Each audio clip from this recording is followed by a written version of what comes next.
Chapter 4005. Ignoring Emo Liuxing's furious glare at her back, Emo Lian left the imperial study and summoned Aoyi. Where did the crown princess go? Aoyi glanced at him pitifully and hastily said, Grand Crown Princess she should have gone to Spring House to participate in the Spring Festival. Emo Lian, I already told you not to mention this damn Spring Festival in front of your wife. His wife was young and couldn't be tempted. She was born with a strong sense of curiosity and couldn't help but join in the fun whenever she encountered something fun. What was he supposed to do? Your Highness, should we mobilize the Emperor's shadow guards to capture the crown princess? Aoyi immediately asked. Prince Emo leisurely glanced at him and coolly asked, When this crown prince is punished by my wife to kneel, will you take her place? Aoyi immediately adjusted his expression and shook his head vigorously. No need, Your Highness. It's better for you to bear the crown princess's love for you alone. Haha, looks like this punk Mrs. Huifeng. Aoyi replied seriously. Your Highness, then what should we do? Prince Emo gave him a chilly smile and grumpily roared. So useless, you can't even stop the crown princess. What else could he do? Of course, he had to leave the palace to find his wife. Aoyi glanced at his master pitifully and quietly muttered. Who dares to stop the little crown princess? What are you saying? This subordinate didn't say anything. Aoyi turned his head and silently shed tears. What could he do when he met an unreasonable master? He could only silently accept his fate. Arbor strolled out of the Eastern Palace alone and vigilantly glanced back. Humph. Do you think I wouldn't know that a few shadow guards are following this lord sneakily? The little fellow took out a small golden fan and opened it with a snap. He fanned himself twice and then frowned. It was such a hot day, yet he was fanning himself while walking. He really looked like an idiot. There was no wind at all. She really didn't know why there were so many men who liked to fan themselves all day long. For example, eldest young Master Qin. The little girl threw away her fan and ran towards the southern part of the city, like a wisp of smoke. Spring Full House was opened in South City. It was said that it had only been operating for less than half a month, but the degree of its business was already catching up to the veteran pink houses. This brothel was probably a little strange. How could a small brothel open from the lower star field to the upper three continents? This was simply unheard of. She had to personally investigate this matter and find out what was going on. A young master, quickly come in. Today, our apricot blossom brothel has a special discount. The ladies in the brothel are all gorgeously dressed and beautiful. No matter what style you want, we have it. Before the little crown princess could walk up the steps of the spring-filled house, she was stopped by a madam who was wearing red and green makeup and had pearls all over her head. The little girl couldn't help but take 3 steps back when she saw the madam's yellow-toothed grin. In the blink of an eye, a figure flew down from the front of the spring-filled house and blocked the madam's path. Maruechuan, why did you come to our spring-filled house to solicit business? This little brother is obviously here for our spring-filled house. Bah! Maruechuan glared at the red-clothed man, as if she was looking at a coquettish slut. She reached out to grab Arbor. Little brother, don't be blinded by these demons and monsters. They're not good people. Chapter 4006. The price of this spring room isn't cheap, but the service in the room simply can't keep up. That's to deceive you young customers who don't know how to appreciate the market price. Don't fall for it, little brother. The man in red raised his hand and blocked in front of Madame Chun. He chuckled and said, Madame Chun, don't meddle. Be careful, you'll get beaten. As he spoke, the man waved his hand. Immediately, more than a dozen burly men rushed out of the spring-filled house and surrounded Mother Chun, who was swallowing her saliva. You want to force a sale? Madame Chun yelled in exasperation. Afterwards, she was forcibly dragged away from the entrance of the spring room by the dozen or so burly men with fierce-looking faces. The man in red swept her a glance, and just as he was about to tug on the little stoic's sleeve, she brushed him aside and threw him aside in disdain. The man in red glanced at her aggrievedly with a pitiful expression. Little stoic, in any case, we've met twice before. Don't keep people at arm's length. The stoic face expressionlessly lowered her head to look at her small hand and subconsciously touched her small face. Strange. People could still recognize her at a glance, even though she was dressed in men's clothing. It wasn't like Emolian and Duan Yu were familiar with her and could recognize her at a glance. Why did this man in red also recognize her at a glance? Red, what are you dawdling outside for? A blue figure floated over, and when his gaze landed on Arbor, his eyes suddenly brightened. The little stoic is here. Arbor? Could it be that his face was so recognizable? After rolling his eyes at the two people, Sir Jojo immediately walked toward the entrance of the spring room without a word. 5 of the 7 flowers were currently standing at the entrance and chatting with guests from all over with a grin. When they looked up and saw the little stoic, they couldn't help but size her up. The little girl specially changed into men's clothing today. She probably purposely changed into men's clothing because she was afraid of being recognized. She tied her long ponytail with a jade crown and swayed behind her head. She had an expressionless face and was extremely adorable. The 5 flowers simultaneously waved their hands at Xiaomu, greeting her with a grin. Upon seeing this, the female guests who were chatting with them at the entrance all turned their heads to look in the little stoic's direction. When a plump middle-aged woman saw the little stoic's exquisite small face, her eyes abruptly lit up, and she asked with a dazed expression, Green, is this little brother a newcomer to your brothel? The green-clothed young man, whose hand was being held by the woman, blinked pitifully and repeatedly tried to withdraw his hand that was being molested by the old woman. Madam, that little brother is a guest. The old woman suddenly understood something. Her face stiffened slightly, and she glanced at Arbor with an ugly expression. She clicked her tongue and shook her head. You're so young, but you're actually a homosexual. She brushed her nose with her handkerchief in disdain, but she still held Green Yi's small hand and dragged him inside the room. Green Yi, you must accompany Madam for a few drinks today. Madam, I'm not good at drinking. The green young sir called out pitifully, his pair of watery eyes occasionally sending pleading glances at the little stoic. The little stoic student furrowed her brows again and again. Seeing the old woman's vulgar expression as she held his small hand and refused to let go was truly an eyesore. Didn't she see that he wasn't willing to drink with her? Chapter 4008. That person's vicious claw really did have the intention of tearing the little girl apart. However, what kind of person was Arbor? How could she be torn apart by that person's claw? She stretched out her fist and pointed, and a blue spiritual flame shot towards the other party's arm. That person covered his face and retracted his arm. His 5 fingers quickly extinguished the blue spiritual flame, and then he quickly kicked open the door to the side of the room. The 2 unlucky fellows who had already been kicked in the door before were startled again. Trembling, they knelt on the bed and hugged each other in a twisted posture. With a whoosh, the masked man brushed past their bed and jumped out of the window to escape. His figure quickly disappeared into the twilight. Arbor was baffled. She lowered her head and looked at her little hand. She blinked her eyes in thought. That person was clearly aggressive and wanted to kill her at first. But why did he immediately retreat when she turned around and looked at him? Could it be that this person also recognized her? The little girl had a puzzled expression. She closed the door for the 2 unlucky people and shook her little paw. Continue your sister. After being interrupted twice in a row, who could continue? The 2 people looked at each other in dismay and couldn't help but spit at her. Arbor knocked on the second door and leaned forward to listen. Seeing that there was no movement inside, she pushed open the door and ran in. She rummaged through the chests and cabinets. This room looked very ordinary, just like an ordinary guest room. At a glance, other than a screen and a bed, there was only a simple storage shelf in the corner with a few scattered books and trinkets. Arbor searched for a long time without finding anything, so she sneaked out of the room. She rummaged through the second floor and searched through 4 or 5 rooms in a row. Finally, she reached the innermost part of the corridor and entered an elegantly decorated room. The little girl wiped her sweat and sat down at the table. She secretly scolded the owner of this little brothel for being so crafty.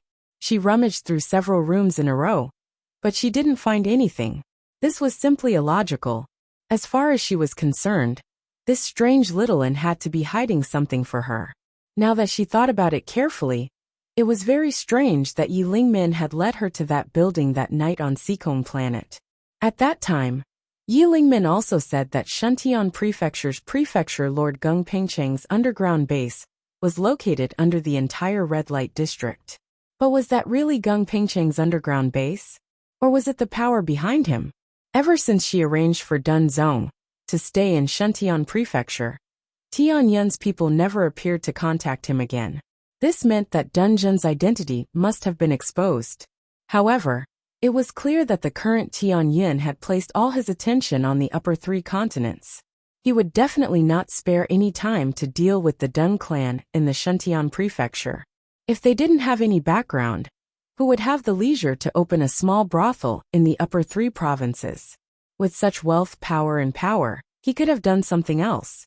Why did he have to continue to open a brothel in Shenzhou? Could it be a strange stronghold? Under the jurisdiction of the Heavenly Fate Administration, the more the little girl thought about it, the more suspicious she became. She sized up the room. There was probably a secret passage in this place, right? The little girl stood up and rummaged through the boxes and cabinets to continue searching. She knocked on the floor and the bed, trying to find some secret passage. After rummaging for a long time, she found nothing and tired herself out. A certain little person thumped her little waist and raised her head speechlessly. Chapter 40:10. If Fan Meng still couldn't tell that there was someone else in the room now, then she would be an idiot. He hastily tugged at his clothes that had slipped down and anxiously looked around the room. Which expert, please show yourself. The little stoic stuck an appearance talisman on herself and expressionlessly appeared in front of Fan Meng. Fan Meng immediately widened her eyes and looked at her in surprise and delight. You? The little stoic lady. Arbor rolled his eyes. How was she stoic? Heh, you're the stoic one, your whole family is stoic. Fan Meng. Hurried footsteps came from outside the door. Immediately after, the door to the room was forcefully pushed open twice before it opened a crack with great difficulty. A handsome man in plain clothes squeezed in from outside. He looked down and discovered that Mu Dongni, that fool, was blocking the door. She was lying behind the door with her hair covered in blood, making it difficult to open the room door. Fan Yu, I'm fine. Fan Meng stood up and turned to nod at her companion with a smile. Fan Yu quickly walked up and glanced at the little stoic. She suddenly laughed and said, Red coat, and the others were all saying that the little stoic lady came. I thought they were lying. The little stoic looked at them expressionlessly. She looked down at her youthful attire and couldn't resist protesting. Which eye did you use to see this lord's attire? Damn. How should I address the stoic lady? Fan Yu blinked and asked. Ciao. The little stoic waved her small hand and was about to walk outside. Fan Yu suddenly reached out to block her and said with a grin, Miss Jojo, you've done our Fan Meng a great favor, so we must properly thank you. This place is unbearably filthy. How about we change to another room for you? Sir Jojo hastily waved her small hand. No need. She wasn't here to drink tea. What was she waiting for when she didn't find anything strange after rummaging through the room for so long? Of course, she should immediately stroll back to the palace and act like nothing happened. Wait, Miss Jojo. When the little stoic saw Fan Yu reach out to block her again, a hint of displeasure flitted through her eyes. She still had some impressions of these two people. When she first came to the House of Spring, the two of them had taught her a lot of things while chatting with her. Later, she even confessed to Jojo's lotus thump thump thump. Hurried footsteps could be heard from the corridor outside, accompanied by Seven Flowers' messy cries. Hey, young master, you can't just barge in. Young master. Hey, you. Arbor's heart skipped a beat. He had a bad feeling. With a bang, the door of the private room was kicked flying. Poor Mu Dongni, who was lying at the door, was smashed to the ground by the flying door. Mu Dongni, who had just woken up, fainted again after being patted like that. Xiao Mu quivered in fright and hastily shoved away Fan Yu, who was blocking in front of her. She sprinted towards the window with a whoosh and jumped down from the window with her clothes fluttering in the wind. Hey, young lady. Fan Yu pulled Fan Meng to the door and lowered her head to take a look. She saw that the young lady had already jumped onto the street on the first floor. She fled faster than a rabbit and blended into the crowd in a flash. Emolian chased after them and expressionlessly glanced at the little fellow who had blended into the crowd. A small, treacherous glint surfaced in her eyes. She was quite capable. She even dared to flee without a trace when she saw her husband running over. Chapter 40:11. Did she think she could escape like this? Haha. Truly a naive JoJo. Emolian pursed her lips and turned around to glare coldly at the 7 blossoms who had caught up to her. She then jumped down from the window and disappeared into the crowd in a flash. The people in the room looked at each other in bewilderment. After Arbor ran down the stairs, he naturally planned to sneak back to the Eastern Palace. This way, the little fellow would be able to deny that he had left just now. Humph, it wasn't like he was caught by hubby. After Sir Jojo made up his mind, he flipped out his heavenly horsetail feather and jumped on it. He leisurely floated up into the sky and flew towards the Eastern Palace. It was already late at night. Other than the bustling red lights in Spring Full House and the hubbub of voices, the dark streets were basically empty. The heavenly horsetail feather's flying speed could be fast or slow at will. Sir Jojo was anxious to return home, so he naturally made it fly as fast as possible. Just as he flew to the palace gates, he saw the resplendent palace lanterns in the distance, illuminating them with a magnificent light. Sir Jojo didn't care at first. In any case, no one dared to stop her when she left the palace. Who dared to stop her now that she was back? However, when the heavenly horsetail feather flew closer and saw the slender figure standing silently on top of the palace tower that was several dozen meters tall, it was already too late to run away. She hastily turned the heavenly horsetail feather around, wanting to slip away unexpectedly. A suction force came from the sky and directly pulled her back along with the trembling feather. Swish! The little fellow was expressionlessly pulled back. Her eyes darted around rapidly, and she was carried into someone's arms without any explanation. The little crown princess obediently stayed still and blinked. She turned around to look at her husband, who was smiling at her with his head lowered. Hubby, someone attacked me just now. Oh, then wife, did you clearly see who attacked you? The little stoic shook her head repeatedly. He was masked and ran off without a trace. I suspect that this person is very strange. Emolian nodded and looked at her with a smile. She gently touched her little face with her finger. Jojo. Sir Jojo looked at him with a serious expression, but his heart felt inexplicably weak. Her husband's refreshing appearance was simply too abnormal. If he had yelled at her in exasperation, she would still have some confidence in her heart. But now that he was acting like this strange, really strange. Jojo, does this dress fit you? Emolian smiled and tugged at her sleeve. The sleeves are very long. Arbor hurriedly reached out and hugged his neck. He closed his eyes and snuggled into his embrace. Husband, it's very late. I want to sleep. Hearing her husband's low chuckle, Jojo couldn't help but feel that no matter how she heard it, it was terrifying. My wife seems to have too much energy. Emolian curled his lips and floated down the palace tower with his wife in his arms. He strolled leisurely toward the Eastern Palace. Behind them were rows of guards who acted as a backdrop. Everyone looked down and did not say anything that was inappropriate. Nothing happened tonight, haha. His Highness the Crown Prince didn't stand on the city gate tower, waiting to be caught, and run out of the palace. No, the little Crown Princess didn't run at all. What would they saw what they shouldn't have seen and knew what they shouldn't know? Would they be silenced by His Highness in a fit of rage later? Arbor originally wanted to pretend to sleep, but who knew she really fell asleep? When she woke up, it was already late in the morning. She moved her small arms and legs, and her face immediately turned bitter. Chapter 40:12. I see that my wife seems to have excess energy. Stinky Lotus's words were still echoing in her ears. She had become like this today. The little fellow moved her uncomfortable little body and slowly moved to the ground with a bitter face. How could this person be so vile? Didn't he just sneak out for a stroll? He actually tormented her for an entire night. She remembered that she was tormented awake in the middle of the night, groggy and half awake.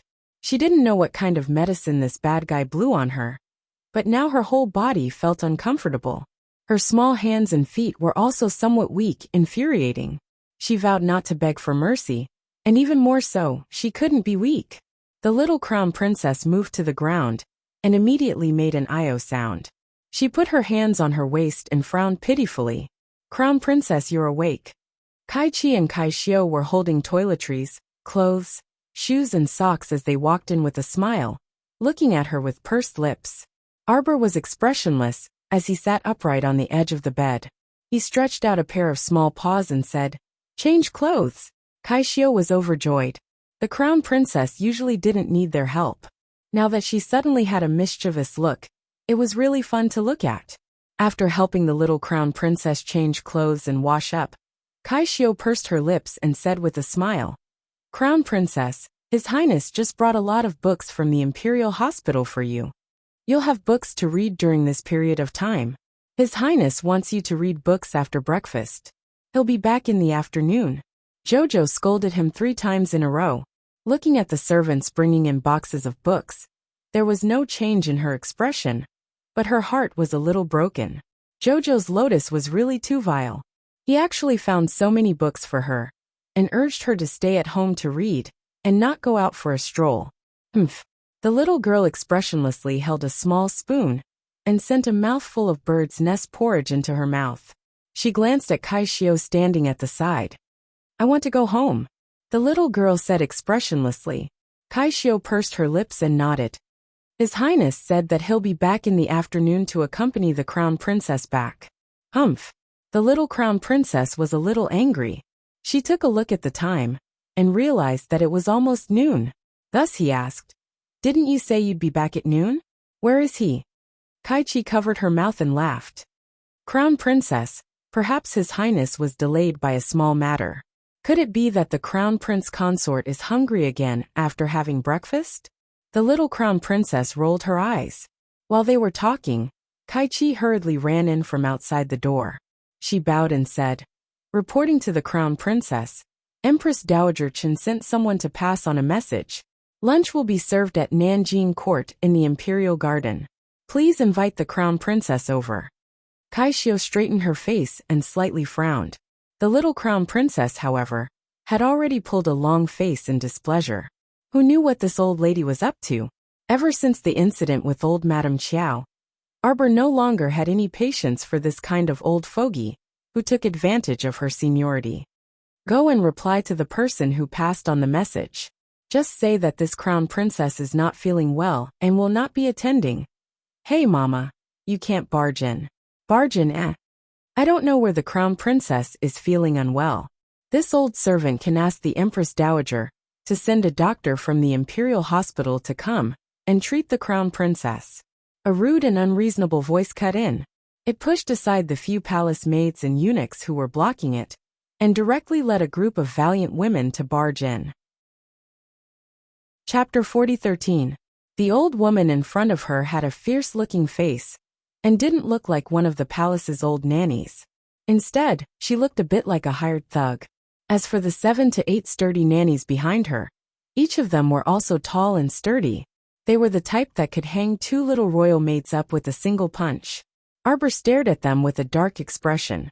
She raised her hand slightly, and had several maidservants, who tried their best to stop the nannies but couldn't, retreat to the side. "This crown princess doesn't feel well anywhere," Arbor coldly stated. "Go to the Imperial Hospital, and invite a physician over first." The old woman in the lead was slightly startled, most likely not expecting that the little crown princess, whose lie she had exposed, could still calmly continue her previous words. She crossed her arms with a disdainful expression. "This old servant sees that the crown princess' complexion is rosy and her spirit is quite good. She doesn't look like she's sick anywhere. The crown princess couldn't have purposely rejected Her Majesty the Empress Dowager's invitation and pretended to be sick, right?" Arbor looked at her coldly and indifferently muttered, "Li Yi." Li Yi abruptly scuttled in through the window and stood behind the little crown princess, expressionlessly saying, "Crown princess, go teach her a lesson." The little crown princess expressionlessly spoke with a frosty expression on her delicate stoic face. Yes. Li cupped her fists and quickly walked up. She swung her arm twice, and suddenly slapped that old woman's face. The old woman saw her walking over aggressively, and already had a bad feeling in her heart. Now that she really swung her arm to slap her, she instantly shouted in exasperation. You little wench, you dare?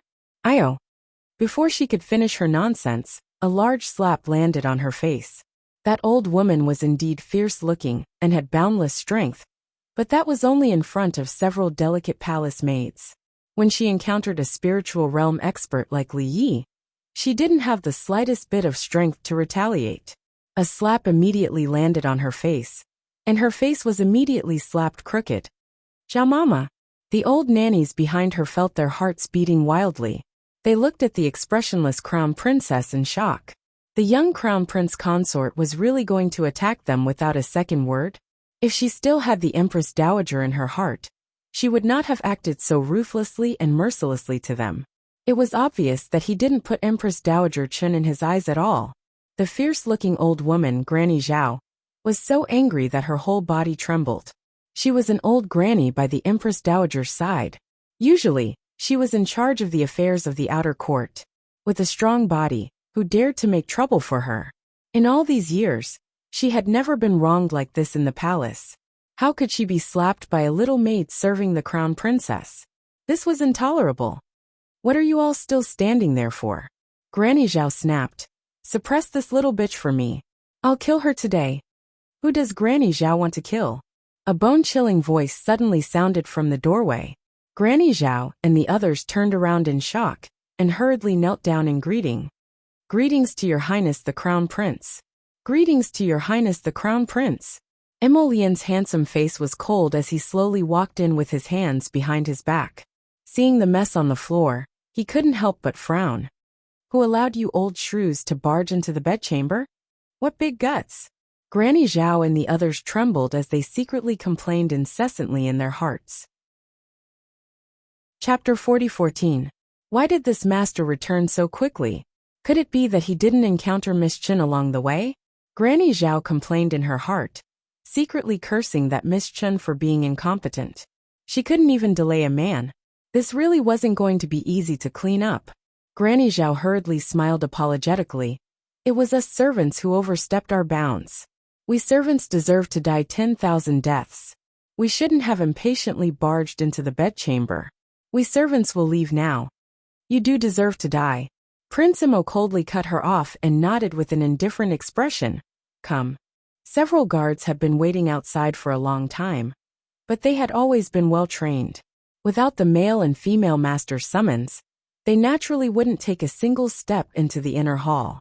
When they heard His Highness calling for them, they immediately swarmed in and called out in unison, Your Highness! Drag them all out and execute them, Prince Imo coldly said, without the slightest fluctuation in his expression. Granny Zhao and the others' expressions abruptly changed. They abruptly raised their heads and looked in horror at the Crown Prince's grim expression. His Highness the Crown Prince actually ordered them to be executed? How could this be? His Highness really didn't give them any face at all. These old people by the Empress Dowager's side? Granny Zhao trembled. When she saw the guards come forward to drag them away, she hurriedly cried out, Your Highness, spare us, Your Highness! We servants are under the Empress Dowager's orders to specially invite the Crown Princess Wu. Wu. The rest of her words were clearly blocked by the guards, and she couldn't say anything else. Soon, the sound of bamboo slamming could be heard from outside the bedchamber. The efficiency of the Crown Prince's subordinates naturally didn't need to be mentioned. The little girl blinked and snorted at the man strolling over. She turned her little head to the side, not looking at this guy. Emolian walked to the little girl's side. Just as she was about to reach out to hug her, she saw the little thing jump off the couch and waved her little hand with an unhappy expression. Your family is too annoying. I'm going home now. Emolian's hand paused in midair. She hurriedly flashed and blocked her path. She raised her hand and pulled her into her embrace. Want to run again? Who ran away? The little guy waved his little hand, and his little eyes glanced at him strangely. I'll come back when your old lady stops. She'll stop soon, killing those people and then sending them back. Presumably with his bloody methods, No one would dare to cause trouble in the Eastern Palace for at least a month. I also find it annoying, my wife. Emolian nuzzled her head. How about hubby accompany you home? Arbor rolled his eyes at him and said calmly in a strange tone. You've been following me to my mother's house all day, so your old lady must have something to say. Just wait and see. She won't stop today. Emolian raised his eyebrows and rubbed against his wife. She's so annoying. Xiaomu chuckled in response. And it was more than just a little annoying. Because of what had happened to Chun Baojia, old Madame Yi had been very displeased with her. Now that the crown prince had killed several of her capable nannies and thrown them back, who knew how much of a fuss she was going to make? Just wait and see. She'll be annoyed. Sure enough, in less than 2 hours, the young couple received the news that the emperor had summoned them. They looked at each other. The little fellow was so angry that she rolled her eyes at her husband. She was still angry about yesterday's torment. She wasn't feeling well today, and he was still causing trouble for her all day long. Chapter 40:15. Wife. Emolian pulled her small hand and winked at her with a grin. Don't be angry, hubby will deal with them. Sir Jojo cast him a sidelong glance. So you're saying that you have a countermeasure? Emolian nodded solemnly with a cheated expression. Mother's illness is more or less healed, so it's time for her to come out and walk around more. Let's go pick up mother first before going to see royal father. Arbor couldn't help but twitch his mouth. When he thought of the pitiful emperor, he couldn't help but silently light a candle for him in his heart. You raised such a cheated son. Do you know what's going on? Wife, what's with that look? Emolian poked her small face with a smile and lowered his head to whisper in her ear. Don't be angry with hubby anymore, all right? Hubby will definitely handle this matter properly. He stole a kiss and winked at her with a grin. Sir Jojo cast him an irritated glance. If it weren't for this guy tormenting her until she was completely exhausted, how could she have rejected elderly lady's invitation right off the bat?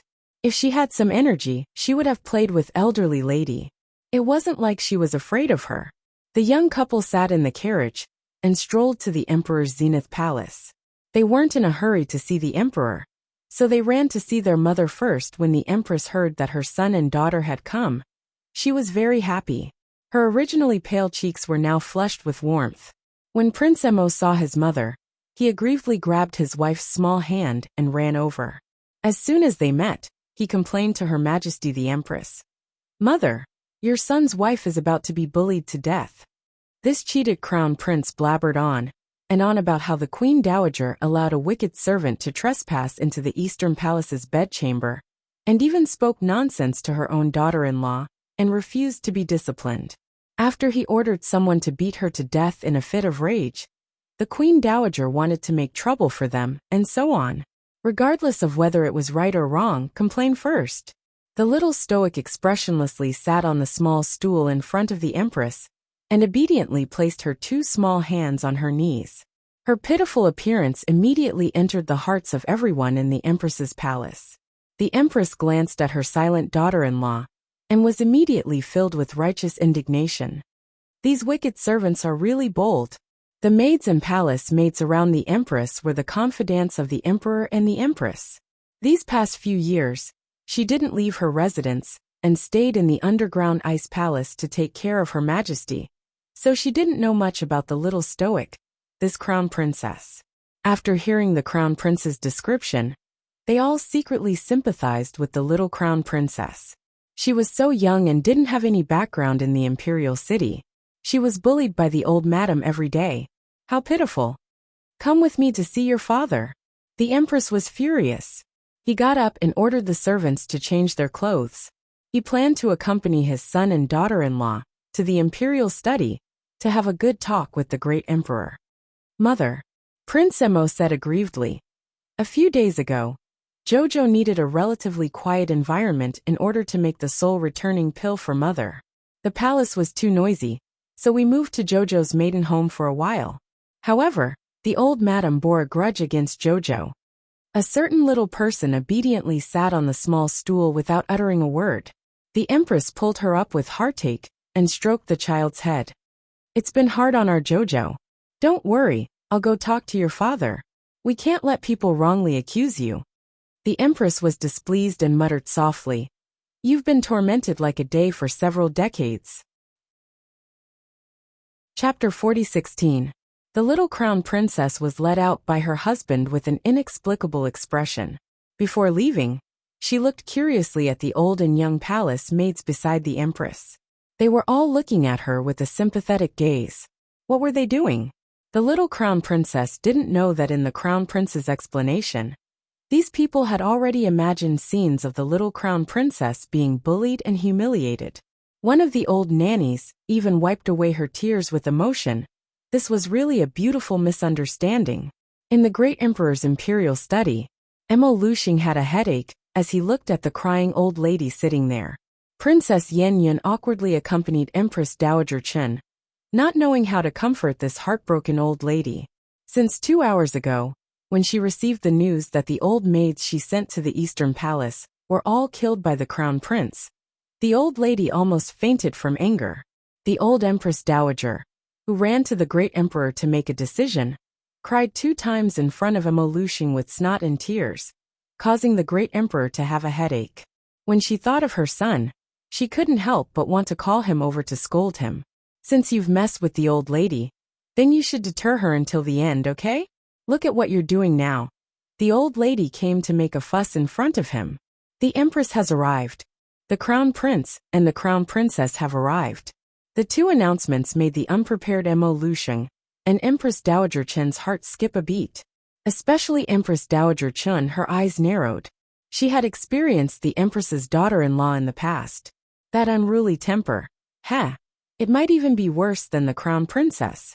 Ever since she woke up, the old lady wanted to summon the empress several times, but was stopped by the great emperor on the grounds that his wife had just recovered from a serious illness and couldn't go out to meet people.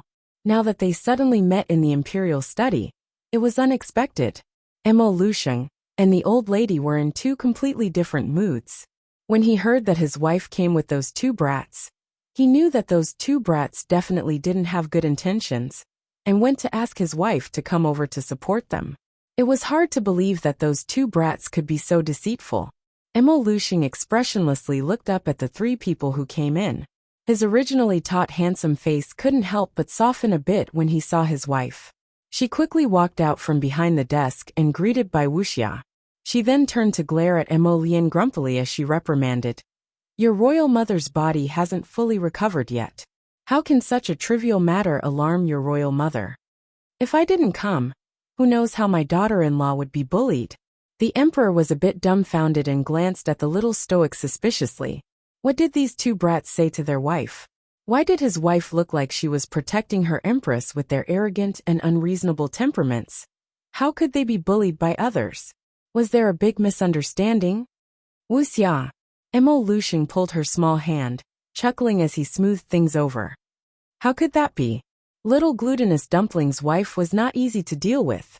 His wife had been kept in the dark by these 2 brats, and thought that they were good people. What was she supposed to do? Wuxia brusquely pushed away the great emperor's hand, and turned to look at the furious Empress Dowager Chen. "I haven't seen the Empress Dowager in many years. Seeing you today, the Empress Dowager's graceful bearing is still the same." Empress Dowager Chen's lips twitched with a fake smile. Chapter 40:17. Wuxia was helped to sit down by Emo Luxing. The Empress Dowager sat opposite her and watched. Seeing this scene, she pursed her lips. The great emperor was really considerate to this empress. He really doted on her for decades. She subconsciously raised her hand and patted Princess Yin Yun's small hand. Princess Yin Yun's expression was a little stiff. In the past, her status was already awkward enough with the princesses and infanta of the various small countries who were sent to the palace. But at least the empress had not woken up at that time. Even if they were awkward, they could live in the palace without any worries. It could be considered that they had asked for protection. But now the empress had woken up? She didn't know how she would live in the future. However, she, Yin Yun, wasn't the kind of person who wanted to interfere with the relationship between the great emperor and the empress. She wasn't like the other princesses, who wanted to be by the great emperor's side for years. Of course, those women who wanted to do something with the great emperor were all sent out of the palace without mercy. In the end, it was people like them who didn't want to improve, who barely survived in the depths of the palace. Although the days were rather hard, at least they were living in peace and stability, weren't they? In fact, the reason why they lived a stable life was definitely because they had been forgotten by the great emperor. She didn't want to interfere in today's matter. She didn't have the status or the ability to interfere. However, Empress Dowager Chen pulled her and cried. She had no choice but to be pulled into the imperial study by the Empress Dowager. It wasn't that she didn't know what the Empress Dowager was thinking. She was looking for all kinds of opportunities to matchmake her and the great emperor. But this also depended on the situation, didn't it? Emo Lushing was deeply in love with Bai Wuxia. That had been the same for decades. Could she, a small yin, change the situation? She wasn't so shameless to think that she was so capable. She yin knew very well what kind of position she had. Only smart people could live long. Princess Yin sighed and stood up straight. She raised her head and stuck out her chest. With the bearing of a princess, she bowed to the great emperor and the empress. Although she was only the princess of a small country like Wuxia nation, she represented the dignity of Wuxia nation. Bai Wuxia's gaze fell on her face and looked her up and down. When he turned to the Empress Dowager, there was a hint of a smile in his eyes. I heard that the Empress Dowager has been very idle for more than 10 years. Emo Liuxing's heart jumped. Empress Dowager Chen also uncomfortably shifted her body. She tried to sit up straight and said with a dignified expression, I don't know what the Empress means. The Empress smiled sweetly. For the past 10 years, the Empress Dowager has been thinking about taking a concubine for my husband all the time. Isn't it because she has nothing better to do? Empress Dowager Chen's face instantly turned red. Do you have nothing to do? This daughter-in-law of his was still as annoying as ever. It was better for her to be unconscious. She had lived a comfortable life for more than 10 years. The moment he woke up, he returned to this dead state. Just looking at him made one's teeth ache. AI, this empress has been lying down for more than 10 years. Things have remained the same, but people have changed. Bai Wuxia took out a handkerchief and wiped the non-existent tears at the corner of his eyes. He said faintly, Now, anyone can climb on top of this empress's head and behave atrociously. Emo Liuxing's eyelids kept twitching. Chapter 40:18. Mother. Prince Emo immediately snuggled up to his mother's side and said with a pitiful expression, Mother, don't be sad. If father doesn't want us, your son will take you out of the palace to live. The little crown princess also nodded and added, Our family is rich. Emo Liuxing looked up at the sky speechlessly. Looking at the three people in front of him, he didn't know whether to laugh or cry, and the corners of his mouth twitched. This perfect act of singing and acting really did look like she had suffered a great grievance.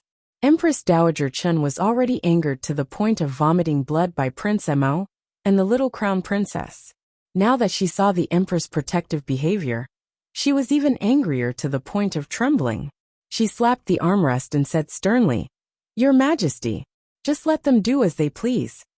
The emperor looked innocent and pitiful. What can we do? Now that Zhen's wife is here, Zhen has no other choice but to compromise. Empress Dowager Chen looked at the emperor's innocent face and couldn't help but get angry. She pointed at the emperor and said with trembling fingers, You. This empress has been in a coma for more than 10 years. It seems that many people have forgotten what kind of person this empress was in the past. Bai Wuxia lightly interrupted Empress Dowager Chen's words and glanced at her. Empress Dowager, this empress seems to remember that I seem to have told you 20 years ago. Don't meddle in our husband and wife matters, right? Empress Dowager Chen's eyelids twitched and she clenched her fingers in anger. What do you mean? Why have you been like this for decades? Bai Wuxia's eyes turned completely cold as he stared at Empress Dowager Chen. In the past, you tormented me, and now you're tormenting the crown princess. When have you ever not tormented her? I tormented her? Empress Dowager Chen was so angry that she almost spat out a mouthful of blood. She pointed at the little crown princess's direction with trembling fingers and said with trembling lips, She. Do you think I can do whatever I want to him? Prince Emo hurriedly took the little crown princess, who was sitting obediently on the side, into his arms and patted her back to comfort her. He turned to Empress Dowager Chun and said, "Empress Dowager, my wife is still young. Don't scare her with your ferocious expression." The corner of Mo Liuxing's mouth twitched, and the corner of his eyes twitched. He could see what kind of show these two black-hearted people were putting on today. They were pretending to be weak and pitiful in front of their mother. If these two were not his son and daughter-in-law, he would definitely slap them to death. The emperor turned to look at Empress Dowager Chun, whose veins were bulging, and silently mourned for her in his heart. Empress Dowager Chun was trembling with anger. "By Wuxia, get it straight. I didn't do anything to them today. It was the two of them who killed several old people in my palace. Damn it. If they still had the slightest bit of respect for their grandmother, they definitely wouldn't have done such a heartless and cruel thing. You're forcing me to my death." Empress Dowager Chun was so angry that she beat her chest and wailed. "If your majesty feels that there's no need for this old body to exist, then drive me to the cold palace. Whoa, what's the point of this old body living like this?" Mo Liuxing's eyelids twitched, and he was about to stop her. Bai Wuxia said coldly, "Since the Empress Dowager wants to go to the cold palace, then let her." Empress Dowager Chun was dumbfounded. Princess Yin Yin on the side was also dumbfounded. Wah wah wah. What? Empress Dowager Chun opened her mouth wide and couldn't close it for a long time. Chapter 40:19. Was she really going to drive her to the cold palace? Empress Dowager Chun's eyes widened in disbelief. Mo Liuxing's face also revealed a bit of awkwardness. Was the Empress Dowager looking for trouble? It was really as Wuxia said. After more than 10 years, the Empress Dowager had long forgotten what kind of temper Wuxia had. What a joke, cough cough. Wuxia's temper was so bad that the entire court didn't dare to provoke her back then, let alone a small harem, Wuxia. Mo Liuxing saw that the old lady was a bit pitiful, and couldn't help but want to plead for the old lady in front of his wife. In the end, his wife glared at him, and he was a bit speechless. The emperor, who had obediently shut his mouth, suddenly realized that his wife might settle accounts with him in the future. He might not even be able to protect himself. "Someone come." Bai Wuxia called out impatiently. "Invite the old lady to the cold flower palace and settle her down." The old lady was so angry that her entire body was trembling. She pointed at Bai Wuxia and said, "You for a long time, but couldn't spit out a word. Your Majesty, you saw how the Empress treated me so heartlessly, and you didn't say anything?" Empress Dowager Chun cried out.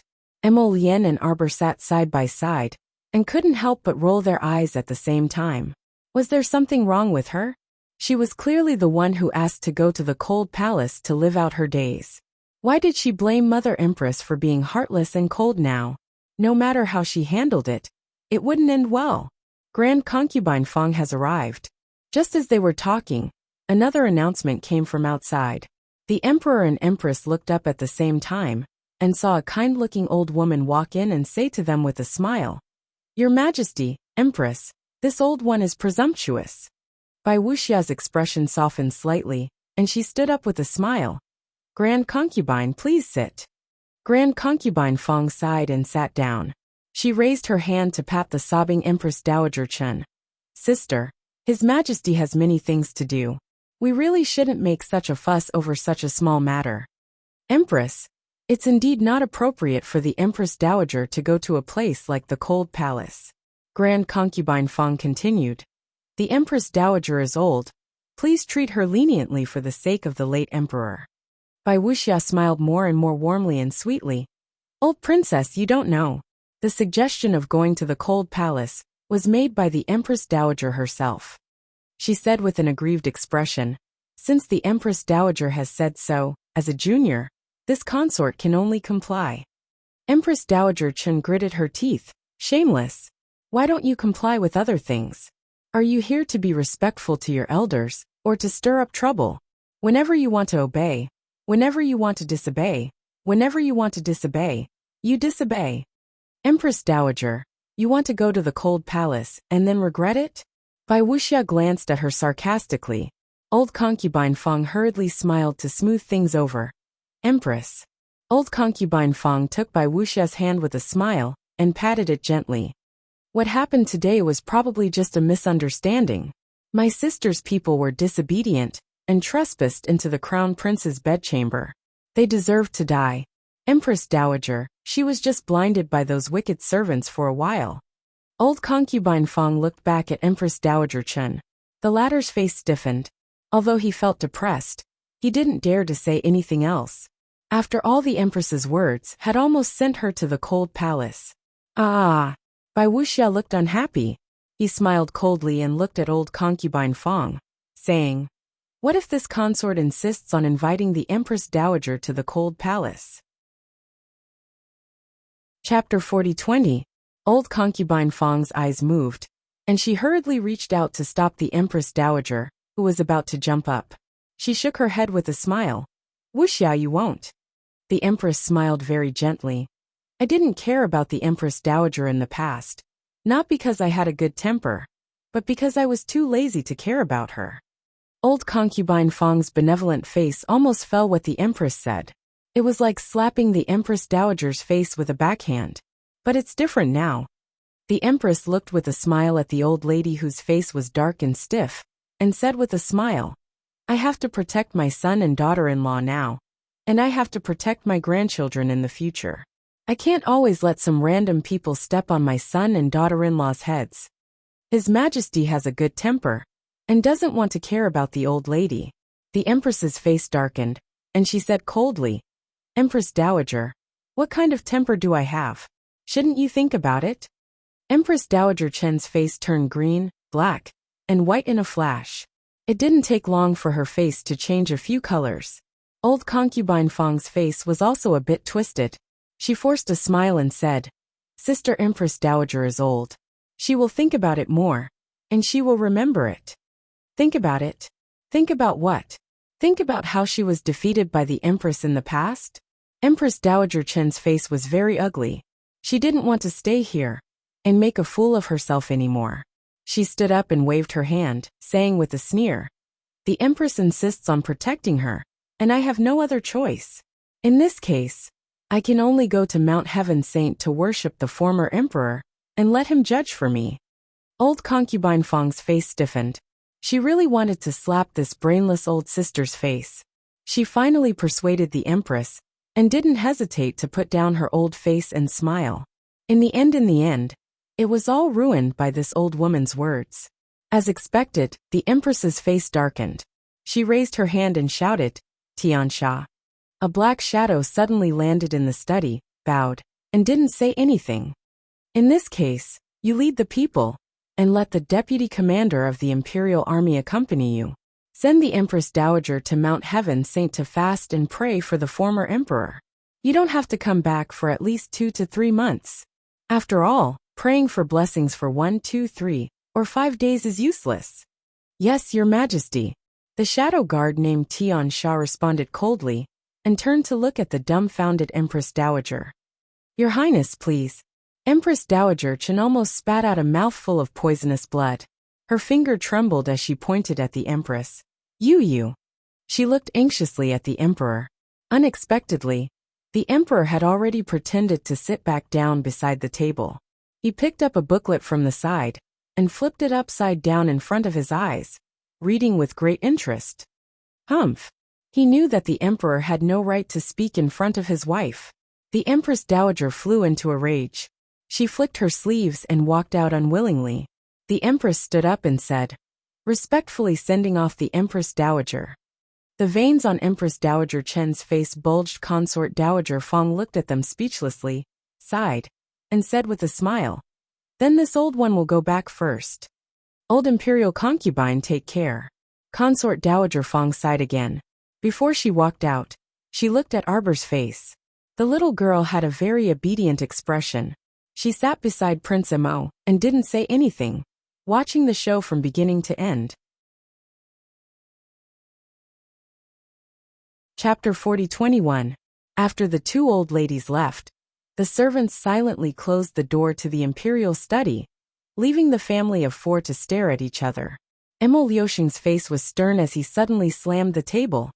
"Emo Lian, father summoned you for questioning. You're good, you made the first move and brought your mother here. This son of a fraud, the more he looked at him, the more he wanted to grab him and beat him up. Without waiting for Prince Emo to speak, Wuxia looked at her husband with dissatisfaction. Why are you yelling at our son? Prince Emo very cooperatively threw himself behind his mother and pitifully called out, Mother. Empress Bai's heart was about to melt from her son's call. She angrily glared at the emperor. It was clearly that old woman who schemed against them. Why are you yelling at him? Emo Lucian couldn't help but want to laugh bitterly. He hurriedly walked over and tugged at his wife's small hand. Wuxia, I was just talking to little glutinous dumpling. This child, he didn't know how to control his strength. He killed a few old people by the Empress Dowager's side. Wuxia snorted and glanced at him with dissatisfaction.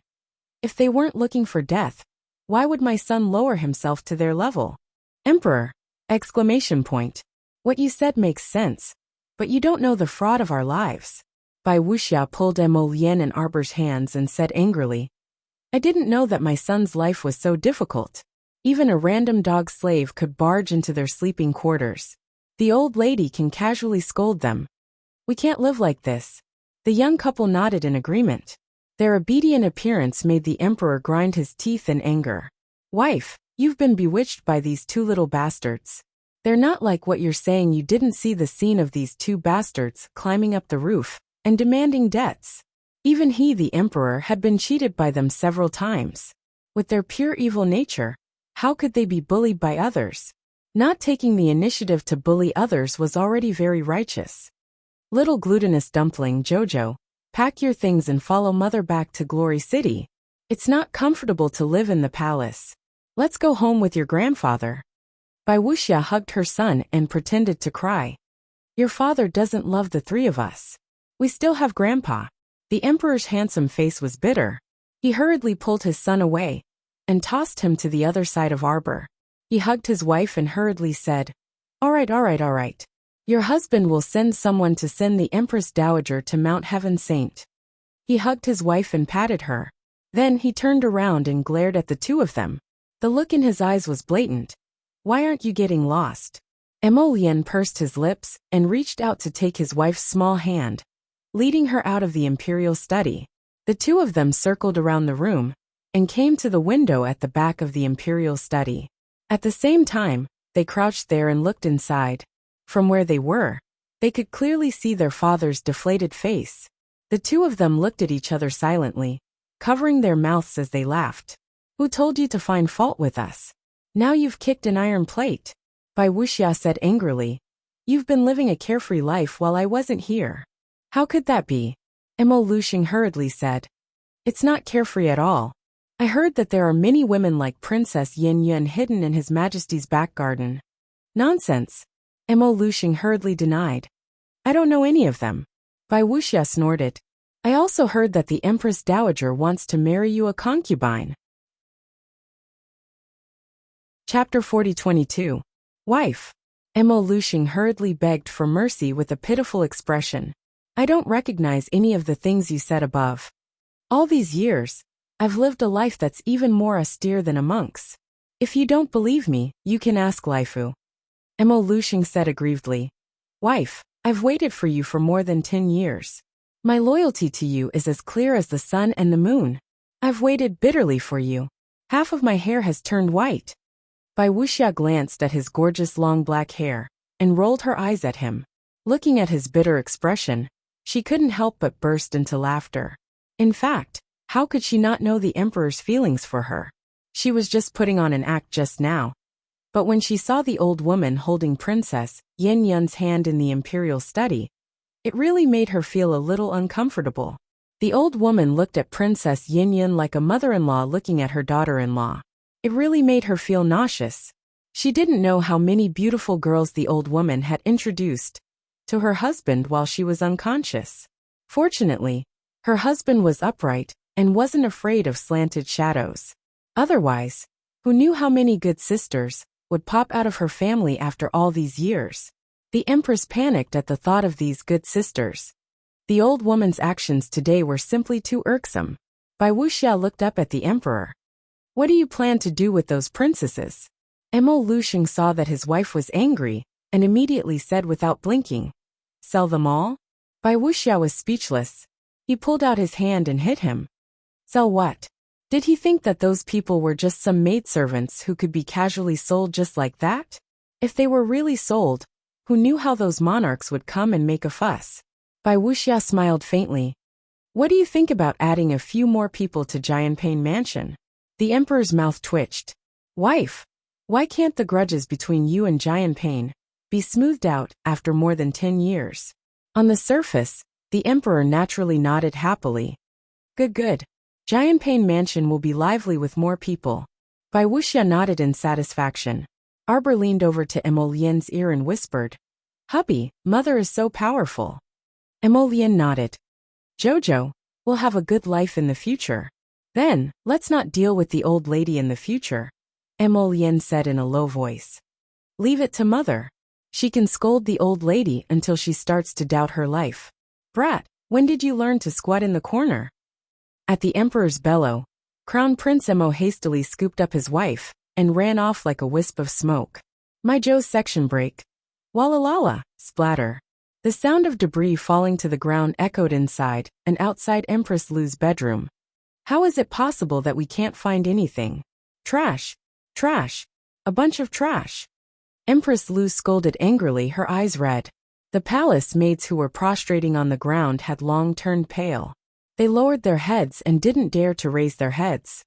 The fourth prince hasn't stepped out of his room for the past few days. We can't see anything unusual. Impossible. Empress Lu sharply interrupted the secret guard who was reporting. Go and investigate again. We must find something that can be used against him.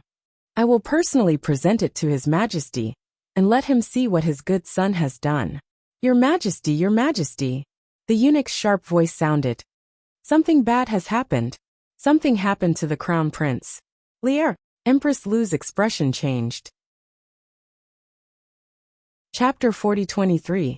That eunuch rolled in front of Empress Lu and cried, Your Majesty, please calm down. Your Majesty, please calm down. What exactly happened to the crown prince? Empress Lu was so concerned that she didn't notice the faint dark light that flashed through the old eunuch's eyes.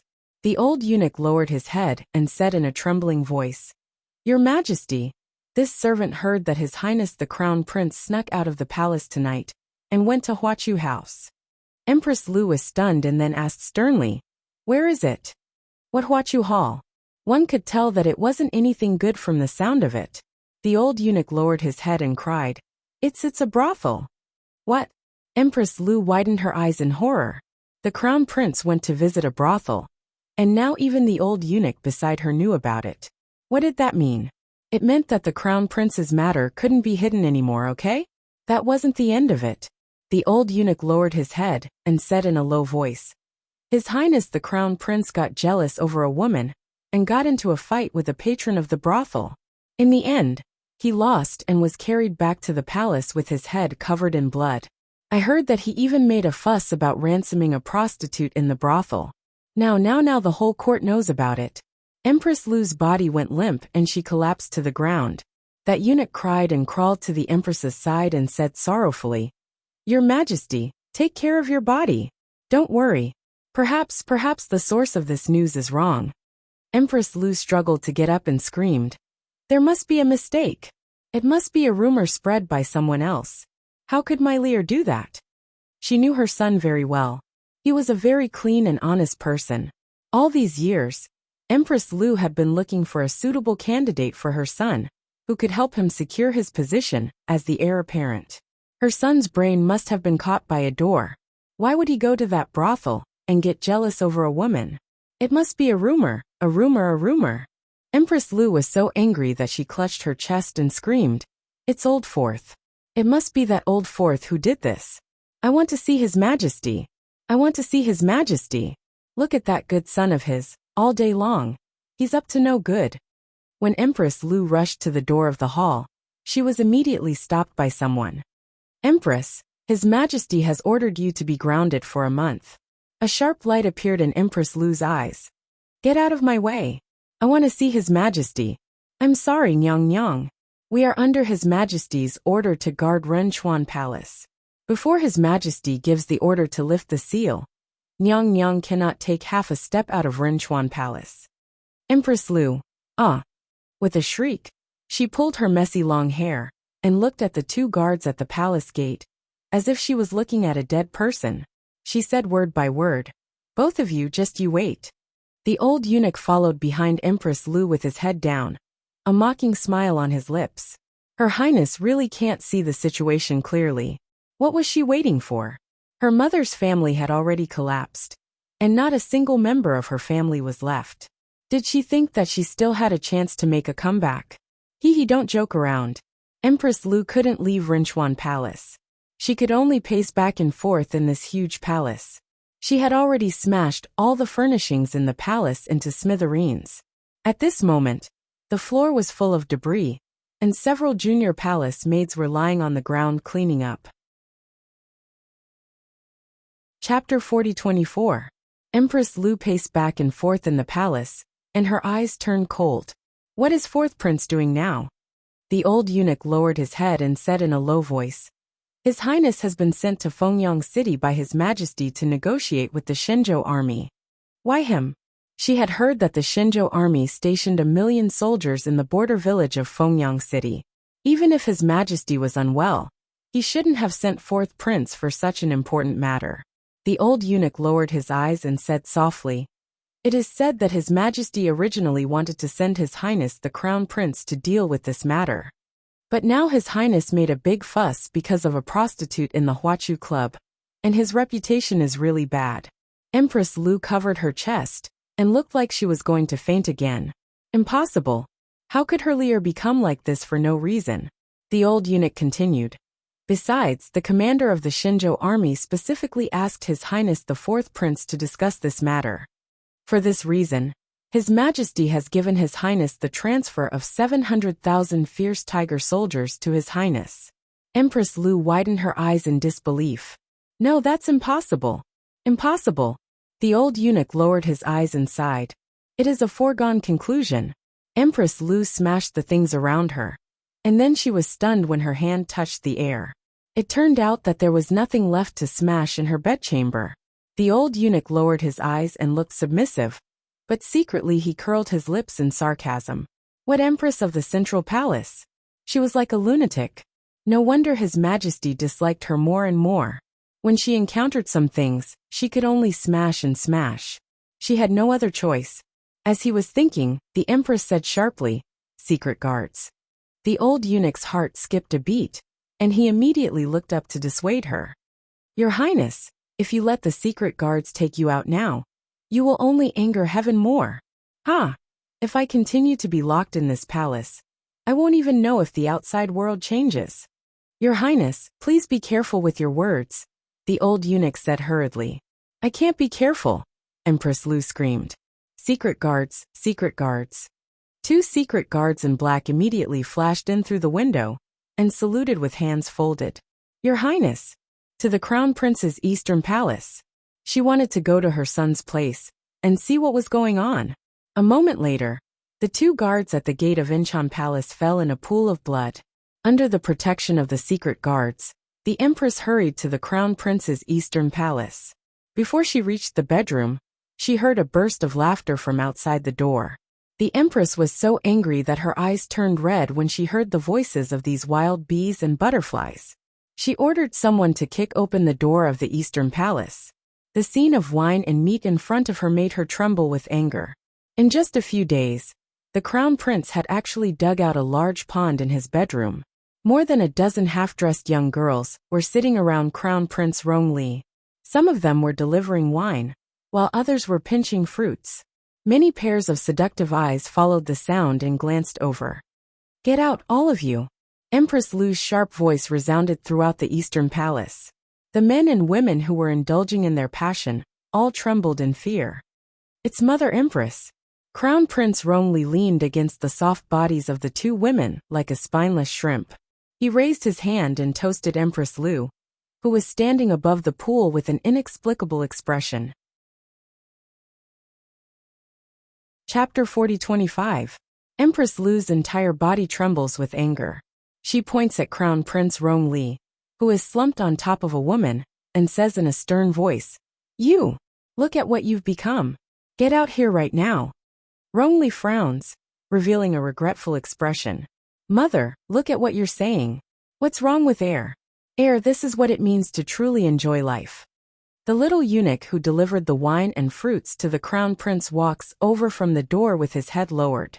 Empress Lu's anger turns to hatred, and she sends the eunuch flying with a slap. The fruits on the plate are scattered all over the floor. Rongli hurriedly stands up from the pool. Empress Lu then awkwardly discovers that besides a dozen beautiful women, there are two slender men with very good looks beside her son. Empress Lu is stunned on the spot. Could it be that her son has now become bisexual? She staggers, and is about to fall to the ground. The two eunuchs hurriedly come forward to support her. Empress Lu angrily brushes away the two eunuchs' hands and says sternly, "Li, are you? How did you become like this? You're actually willing to degrade yourself like this?" Rong Li's expression is displeased. Just as he is about to speak, he can't stop coughing violently. Empress Lu hurriedly steps forward again, calling the crown prince over and over again. "Crown prince, don't be so unrestrained." Empress Lu advises earnestly, "Your body has always been weak, and you've always paid great attention to taking care of your body. How can you become like this now, unrestrained?" "Things are different now, mother," Rongli says impatiently. "Now, Imperial Father has one foot in the coffin. Do I still need to be so cautious? I'm the crown prince, second only to one person, and above tens of thousands." He straightens his back and says disapprovingly, "I can do whatever I want? Who can control me?" "Crown Prince." Empress Lu is anxious and angry. She wants nothing more than to knock open her son's head and see for herself if his brain is filled with paste. Why is he suddenly behaving in such a disorderly manner? Do you know how many people in the imperial court are impeaching you because of your unrestrained behavior? Who dares to impeach this crown prince? Rongli shouted angrily. "Mother, tell me, which old man is impeaching me behind my back? I'm going to kill these old slaves right now." "You!" Empress Lu was so angry at her son that her heart ached. She grabbed her clothes and gasped for breath. "Son, even at such an important moment like this, you can't make a single mistake. Do you think your father has no other sons? Second brother and third brother are eyeing your position. And that despicable fourth brother, your maternal grandfather's family was killed by him. You don't think about how to take revenge for your grandfather. Instead, you spend your days in a drunken stupor, hanging out with these sluts." Empress Lu burst into tears. She grabbed her son's sleeve tightly and tried her best to persuade him. "You've hurt my heart too much." However, Rongli looked extremely impatient. He shook off his mother's hand and said, all right, stop talking. Isn't it annoying to talk about you by my ear all day long? Don't worry. Once I ascend the throne, you'll be the Empress Dowager with incomparable honor and wealth. Naturally, you'll have endless enjoyment in the future." Chapter 40-26. "Oh, you're so confident?" A cold voice suddenly came from the door. The mother and son were stunned. They both turned their heads and met the Zhangzhou Emperor's cold eyes. Those eyes were so cold and merciless that anyone who saw them would feel fear. Empress Lu's heart trembled. She hurriedly knelt down and cried out, "Your Majesty, the crown prince is drunk. He was just talking nonsense. You can't take it seriously." "Mother, it's too far-fetched to say that." The second prince stood at the door and said with a smile, "I think the crown prince's royal brother is very sober. I didn't expect that. I'm not dead yet, but the crown prince can't wait to ascend the throne." "No, it's not like that, Your Majesty." Empress Lu knelt down and kowtowed. "The crown prince is talking nonsense after he's drunk. You can't take it seriously. I think he's speaking the truth after he's drunk," the Zhangzhou Emperor angrily rebuked.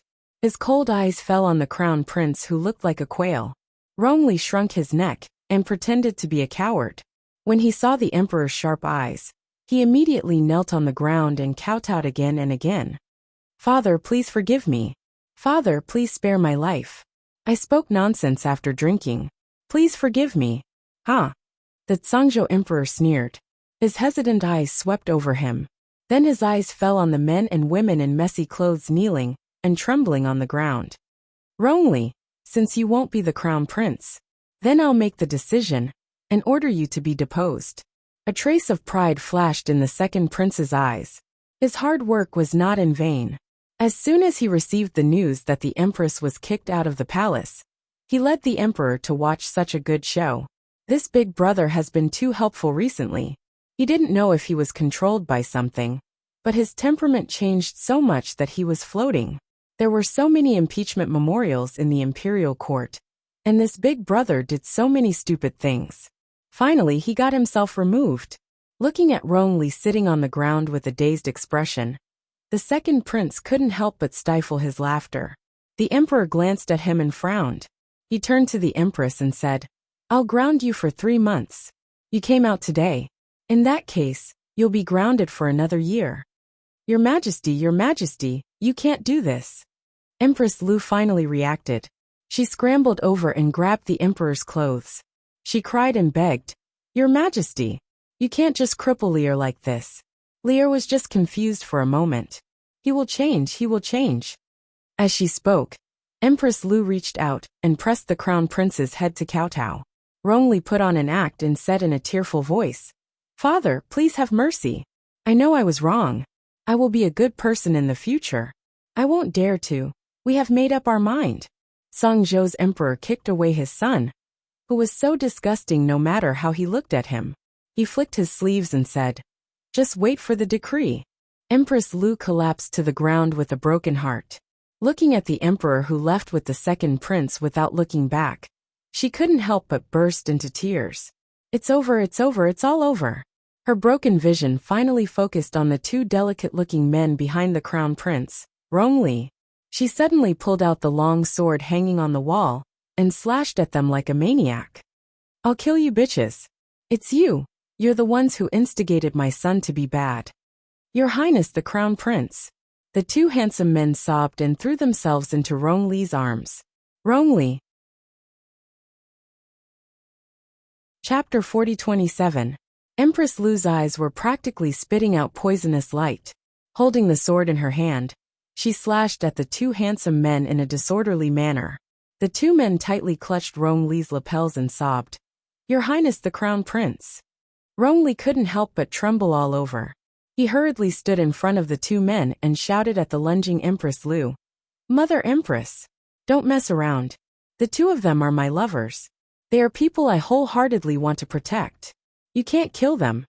Mother Empress, if you dare to touch them, your son will accompany them to the Yellow Springs." The 2 handsome men, "Great Crown Prince, aren't you fucking acting a little too much?" Empress Lu raised the sword over her head and instantly froze on the spot. She stared blankly at Rongli for a moment. Then with a wah sound, she actually spat out a mouthful of congested blood. "Rongli, I really am a talent. I actually angered the Empress to the point of spitting out blood. Your Majesty the Empress." The 2 young eunuchs shrieked and flew forward to support Her Majesty the Empress, who had fallen on her back. "Your Majesty." The young eunuchs shrieked and looked at the unconscious Empress Lu, then glanced at the calm Crown Prince. Rongli waved his hand and said, "Mother's health isn't good. Hurry and send her back to the palace to recuperate." "Yes, Your Highness." The 2 handsome men stood beside Rongli and tugged at the corners of his clothes, sobbing nonstop. Rongli waved his hand at the group of trembling and pale women. "You can leave first." After something like this happened, these women naturally weren't in the mood to continue playing with the Crown Prince. Moreover, just now, His Majesty had said some harsh words. His Highness the Crown Prince's position was probably going to be shaky. Sob. Stop sobbing. After everyone left, and the palace doors closed, Rongli hurriedly pulled his sleeves back from the 2 men. His entire body trembled in disgust, and he quickly took 3 steps back. The 2 sobbing men simultaneously looked up, and looked at him innocently.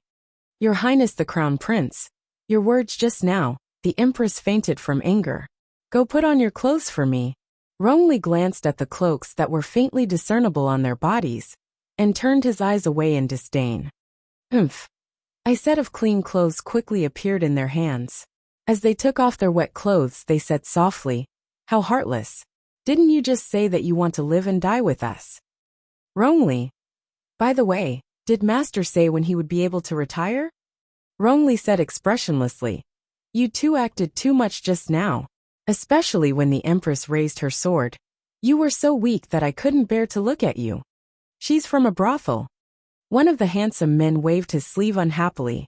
She doesn't even have the strength to truss a chicken. The Empress had raised her sword to kill. What else can we do other than hide in your arms? Rongli, you guys are really shameless. As God realm experts, where is your face to be so bold and self-righteous?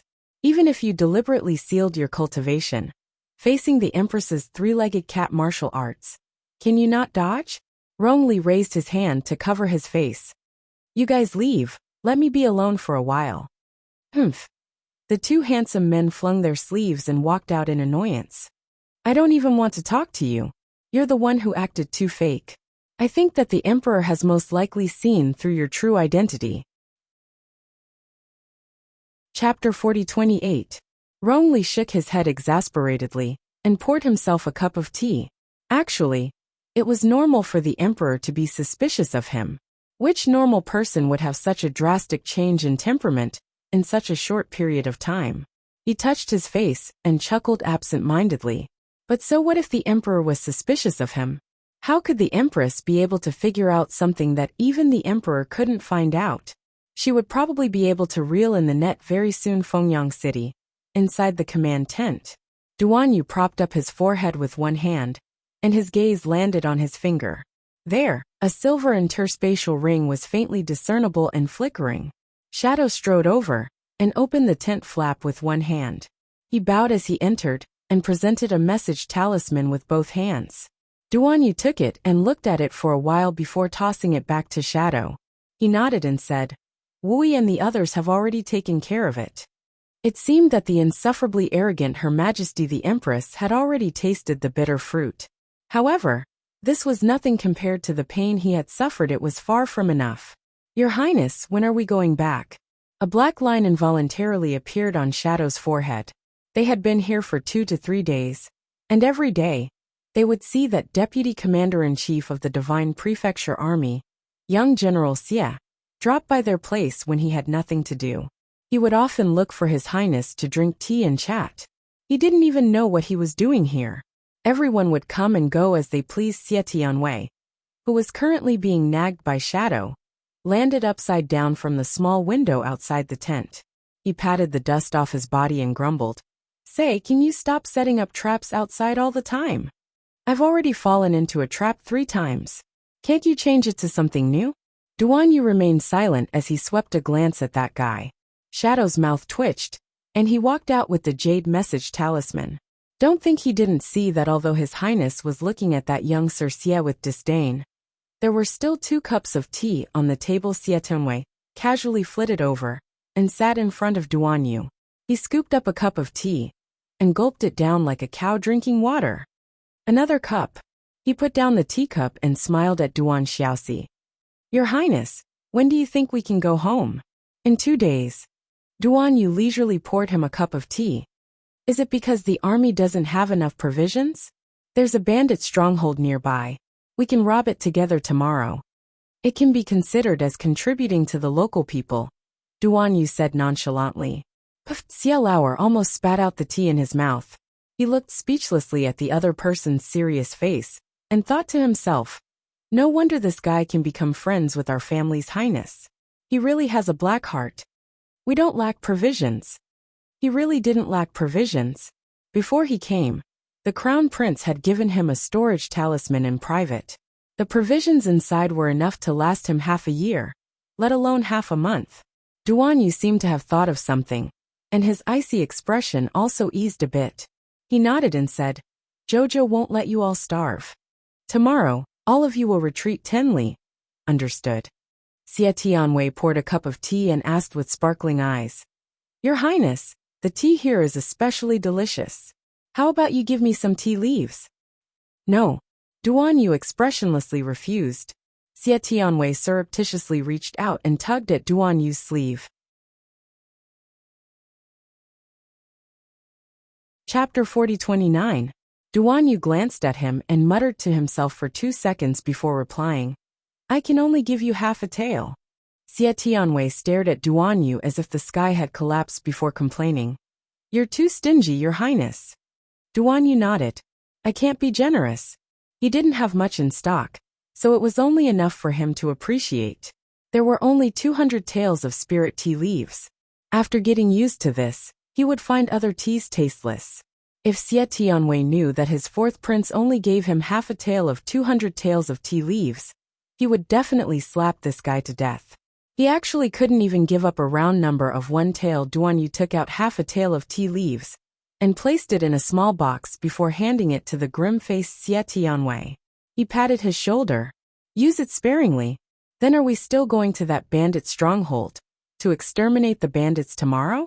Xie Tianwei asked before leaving. Duan Yu nodded. We have nothing to do anyway. When Xie Tianwei went out, he slipped and almost fell into the pit at the entrance again.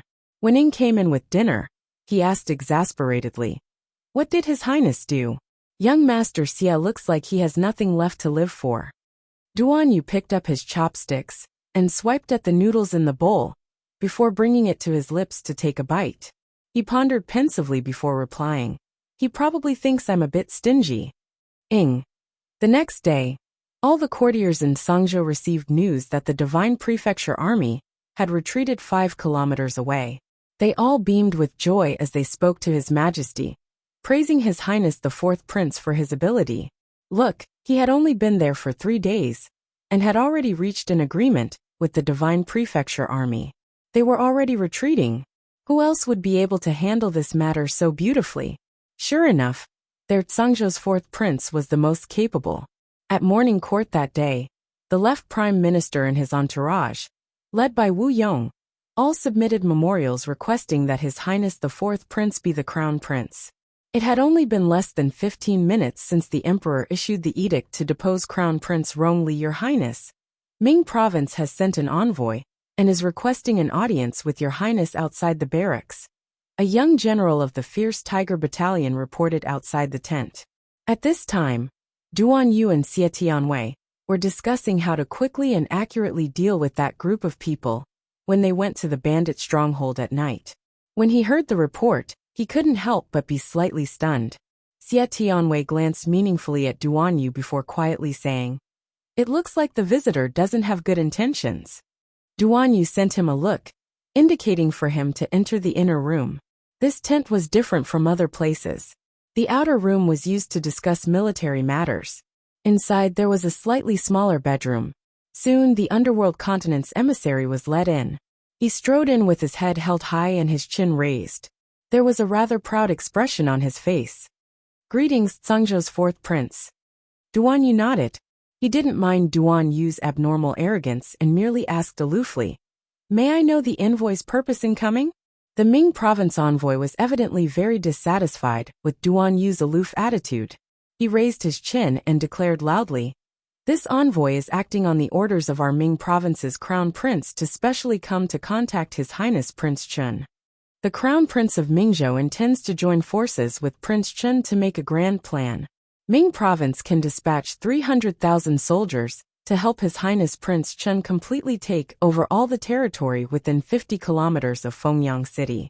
Duan Yu curled his lips and looked quite interested.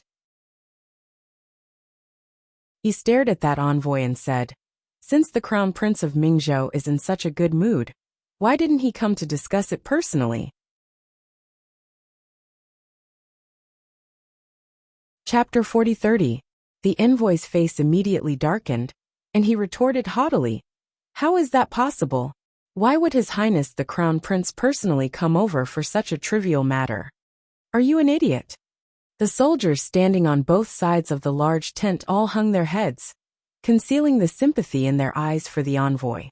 The grass on the grave of that veteran general, who dared to act like a boss in front of His Highness last time, and shout loudly, was probably about 3 meters tall.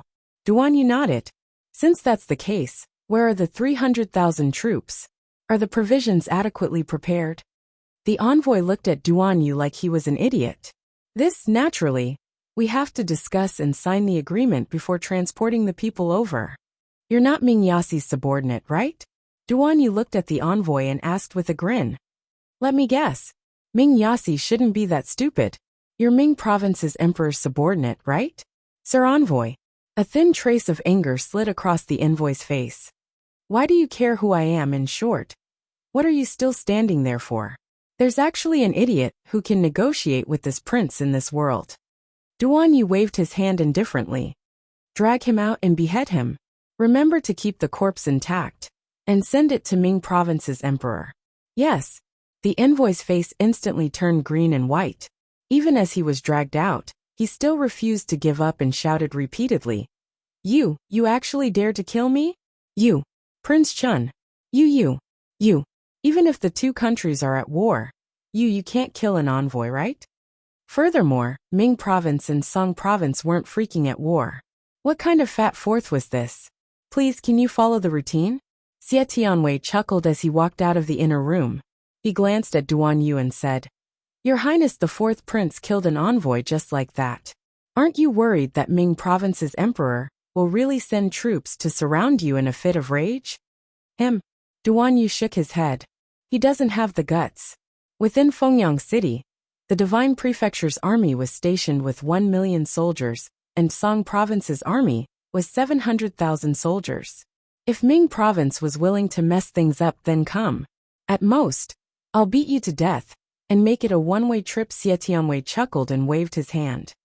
Then see you tonight, Your Highness Prince Chen. Then, he left the tent with his servant. Your Highness, this Xie Tianwei doesn't seem simple. Duan Yu absent-mindedly sat back down at the table, and smoothed out the xian paper on the table. Which of the people around Emolian are simple? Why do you think he comes here all the time? He'll know the moment there's a commotion in the underworld province. Duan Yu said aloofly. As soon as that emissary left the underworld region, he would definitely be targeted by Xie Air's people. He's been waiting to see His Highness' attitude? Ing asked in surprise. Duan Yu nodded expressionlessly. Emolian, that fool trusted him. But that didn't mean that all of his confidants trusted him. So now you believe in His Highness? Ing felt that these people's minds were twisted and turned, and it was really hard to understand. Duan Yu set down his brush and smiled faintly.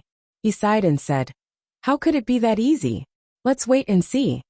These people would eventually find out about his relationship with Emolian, so there was no hurry.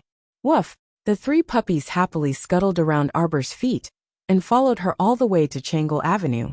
Today was a rare day of leisure, so she planned to go out for a stroll with her husband. Just as they reached the plaza, the three puppies suddenly started barking madly. They jumped in front of a notice board, and tore at something with all their might. Chapter 40-31. What are they doing? A few passers-by curiously pointed at the three puppies hanging on the signboard, whispering and pointing at them as they watched. He saw the three little fellows pulling at the notice board, tearing the paper on it, and continuously letting out low growls from their mouths.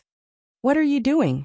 Arbor speechlessly walked forward and glanced at the notice board, raising her eyebrows slightly. Needless to say, the notice for the blue-eyed three-headed dog had already spread from Jiawei City to the imperial capital's Longyin City. What was posted on the notice board was an extremely mighty and domineering ferocious beast drawn on it. It had 3 large sinister heads, a tall and sturdy body, and 4 hooves that were as sharp as a snow wolf's claws. Especially that pair of dark green pupils. When it looked at you faintly, it looked like it would pounce on you and bite your throat in half. It was drawn quite well. The little stoic expressionlessly glanced at the 3 puppies tearing the notice board, and slightly knitted her brows. Prince Emo slowly walked over. When he saw this scene, he couldn't help but raise his eyebrows and whisper next to her ear. This is probably their family's ancestor. If it wasn't their ancestor, would they be in such a hurry? Arbor speechlessly glanced at this frivolous man, and rolled her eyes at him. She roared at the 3. Hurry up and come over. I'll take you guys to eat delicious food. Woof woof. The 3 puppies clawed at the notice board and whimpered softly. They abruptly turned back to look at Arbor, and dashed over with a whoosh. One of them bit the hem of Qiao Mu's skirt, and dragged her toward the notice board. Arbor was baffled and pointed at the wanted portrait on the notice board. You guys want me to tear it down? Woof woof woof. The three puppies madly nodded their small heads on the side, and the surrounding passers-by couldn't help but feel a bit strange. Although these three snowball-like puppies only looked to be the length of an arm, their bodies were extremely nimble, and they seemed to be able to understand human speech. Arbor was baffled. Why would I tear it down? I didn't find this Cerberus. When she spoke up to this point, Xiaomu suddenly paused and abruptly lowered her head to glance at those three. Woof woof woof. It can't be right? Arbor narrowed his eyes and looked at the three puppies. He then raised his head and looked at the mighty and domineering painting on the signboard. Impossible. She immediately rejected her strange idea and muttered in a low voice. How could it be so coincidental? The most important thing was that the three cute puppies in front of him couldn't possibly make people associate them with the mighty and fierce beasts in the picture. Woof woof. The three puppies tilted their heads and hopped around on the spot. It's written on the notice that they're buying a live cerulean. A passerby said in a loud voice. You guys don't know, but the entire Jiwei city is in chaos right now. For the sake of this 100 million spirit coins, many people are looking for this Cerberus openly and secretly. The Cerberus is really rare. Yeah, I've seen a lot of two-headed ones. Arbor glanced at the passers-by who were chatting and laughing. She stepped forward and gently kicked the three puppies. Hurry up and come here. What were they dawdling in the square for? She still wanted to stroll around after eating. Woof woof woof. The three puppies drooped their small heads and hopped around Arbor's legs. Arbor was annoyed by their hopping and raised her hand to pick them up.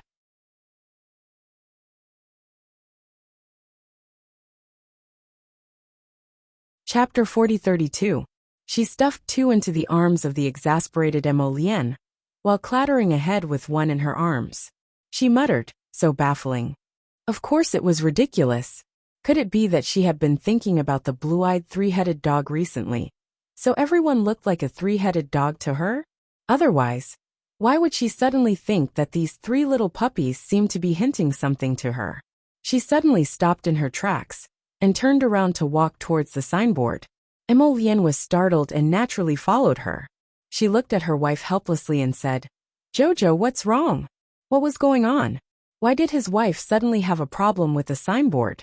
Arbor suddenly scratched the little white puppy's fur and pointed at the three-headed dog on the signboard. Is that your ancestor? The little puppy in her arms immediately shook its little head vigorously. The two in Emolien's arms also shook their heads vigorously. The three little heads shook at the same time. The rhythm and frequency were really similar. Arbor hesitated for a moment and suddenly asked on a whim, Is that you? Then, the crowd saw a scene that made them not know whether to laugh or cry. The three little puppies nodded their little heads furiously and barked woof, woof, woof. The three heads nodded as if they wanted to fall off at the same time. Hey, these three little puppies nodded. What do you mean? What can they mean? They said that the three-headed dog on the signboard is the three of them. Ahaha. A few onlookers couldn't help but laugh. Then there was a sound of laughter. Ahahaha. Then, there was a mocking laugh from behind the signboard. Xiaomu poked her head out while hugging the cute little puppy. She saw Lin Miao walking over from behind the signboard, while pulling along an unfamiliar girl. It looked like they had just finished eating at the restaurant behind, and were coming over to watch the show. Behind the two of them was an 18-year-old pretty girl. Arbor recognized her at a glance. It was the beloved disciple of He-Wen from the Medicine King Island, Enai Hanji, whom he had met in the mountains behind the royal school. Enai Hanji also saw Arbor at a glance. Thinking of how she had carelessly added a few strokes to the revival Bodhi grass, she knew that the girl in front of her would definitely suffer a lot. She couldn't help but feel a little proud in her heart. Humph. Who asked you to disrespect the people of the island of the Medicine King? Now that she looked at Arbor, she really didn't like it. He boasted shamelessly that he could refine the soul-returning pill. But in the end, didn't he still have to rely on the Bodhi soul-returning pill's pill formula given by his master to gather all the ingredients? Others might not know who had issued the warrant for the blue-eyed Cerberus, but Enai Hanji knew better than anyone else. Apart from Prince Mo, who was able to gather the power of the entire nation, who else would be able to afford 100 million spirit coins? She was truly a shameless seductress. She could actually make the crown prince disregard his reputation to help her. Inai Hanji's eyes lit up with a trace of anger. These two people dared to give her and her master the cold shoulder, so they should be prepared to die. That Prince Mo actually dared to look down on her. Humph. A little crown prince of the divine land dared to look down on the Medicine King Island. What a joke. She didn't like him. Inai Hanji wouldn't want a married man even if he was given to her. The man that she, Inai Hanji, liked must be the most outstanding man in the world.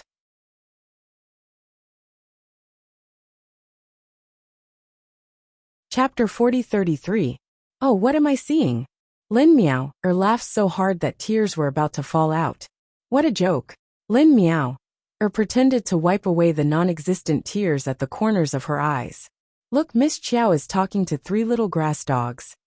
Do you really think that these 3 little dogs are ancient ferocious beasts? Ha ha ha ha. When Lin Miao laughed like this, the surrounding onlookers also wanted to laugh. However, they restrained themselves, especially when they saw the little stoic's expressionless face. For some reason, they felt like they couldn't continue laughing. They felt like they were laughing like idiots. The girl with icy skin and snow-white bones in front of them had a stoic face and didn't give them any response at all for a long time. Arbor raised her hand to stroke the little puppy's fur. Meanwhile, the little puppy in her arms bared its teeth at Lin Miao and made a lunging posture. Humph. Lin Miao harumphed coldly and glanced disapprovingly at the 3 little puppies. She mocked. Miss Chiao, can't be that you really believe these 3 little mongrel dogs, right? They think that because there are 3 heads drawn on the painting, ha ha ha, they're the 3 of them? At this point Lin Miao started jeering loudly and wantonly again. Ha ha ha, that's really too funny. They're 3-headed dogs, not 3 dogs. Puff, the surrounding onlookers couldn't help but want to laugh again. But they glanced at the still expressionless Sir Jojo. They couldn't laugh again for some reason. Mo Lian knitted her brows and walked up to pull her wifey over. Just as she was about to speak, Arbor pulled her hand to stop her. Jojo's Lotus was simply lowering her status by talking to them. The best way was to let these women perform a one-man show on their own. She couldn't be bothered to pay attention to them. She was standing here talking to her little puppies. Why did she need these irrelevant people to express their opinions? She was simply crazy. Arbor raised her hand, and the painting that had been ripped apart by the 3 little puppies floated into her hand. Arbor scratched the puppy's head and asked again with a serious face, "Was it you?" Woof woof woof woof. The 3 puppies nodded their heads in unison, with an expression that said, "Yes, yes, yes, please praise me." Mo Lian glanced at his wife in amusement and held her little hand. Is it true? If these 3 puppies were really the Cerberus, then it would be a huge joke. Husband, don't forget to pay me 100 million spirit coins. Mo Lian. Wife, my spirit coins are all yours. Arbor thought about it and agreed. He glanced at him regretfully and said, It's rare that I want to give away a wave of wealth, but I can't. Mo Lian couldn't help but nod. That's true. What else could he say? Wasn't it all because his wife was awesome? Although these 3 little puppies were completely different from the mighty and domineering Cerberus, but he felt that these 3 puppies didn't need to lie to them. Moreover, in retrospect, the things that these 3 puppies had done were all very strange. For example, they liked to gnaw on divine beasts and holy beasts. And they didn't eat elixirs that weren't divine grade.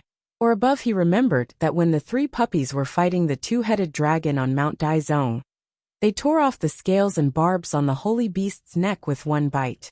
After that, these 3 puppies' behavior was never normal.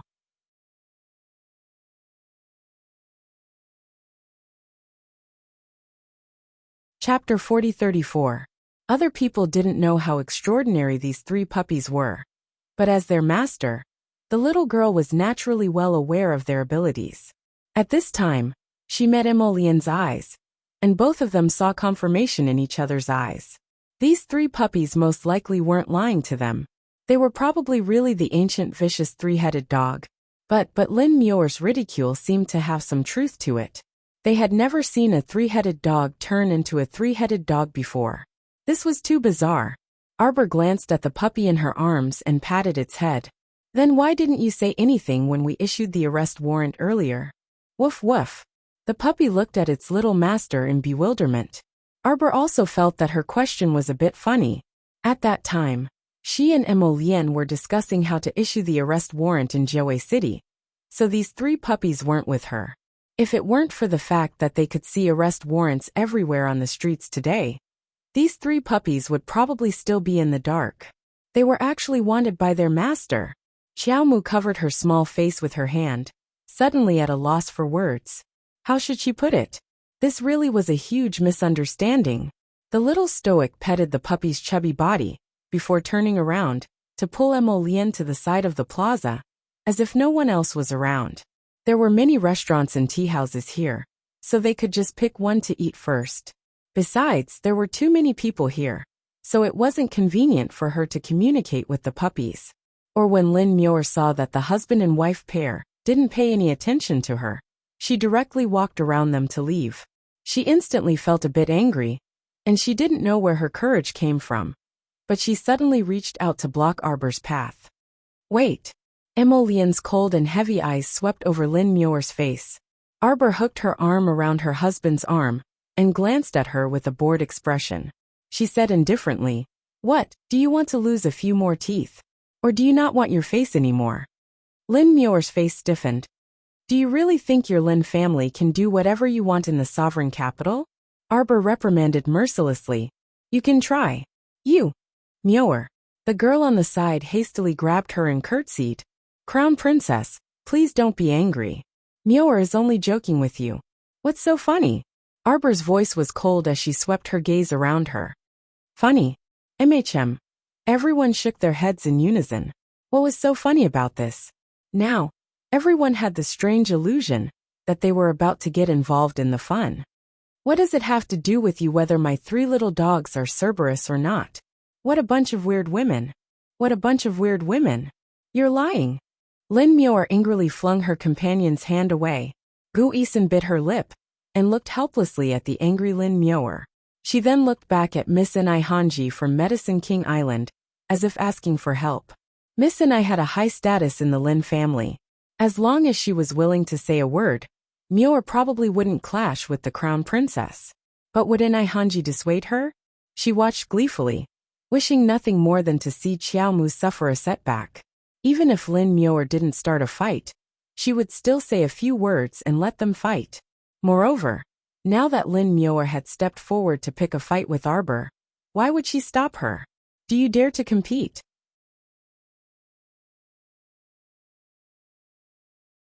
Chapter 40-35. Compete? Arbor stared strangely at the woman in front of him.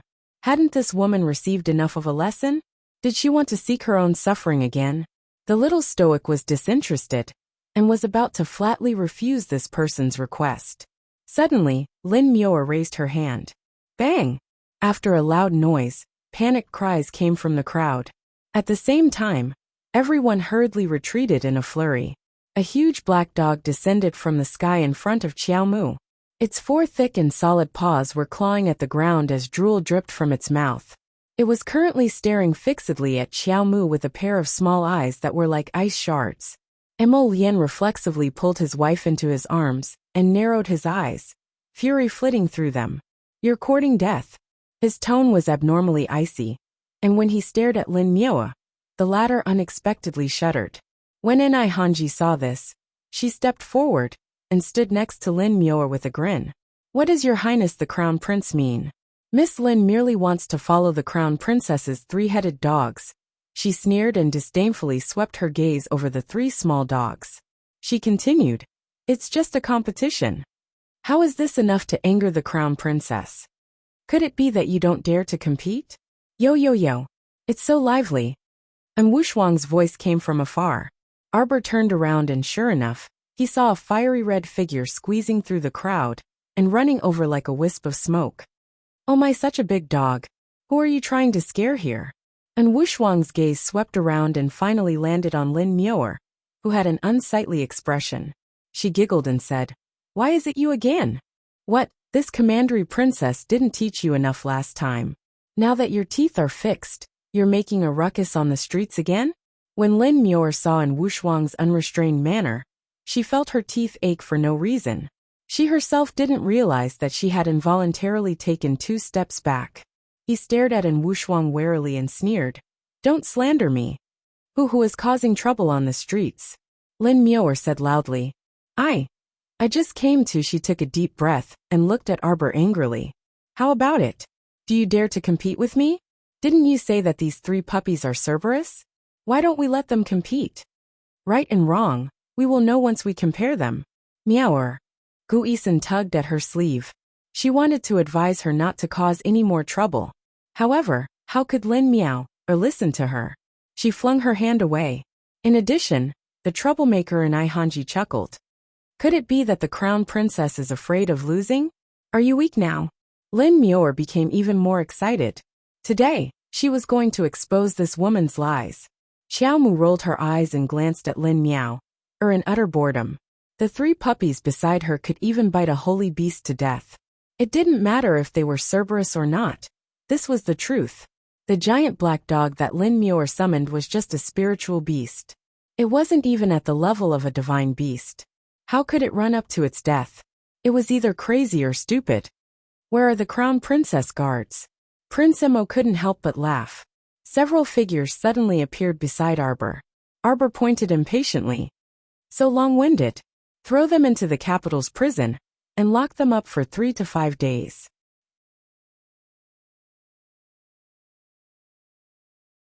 Chapter 40-36.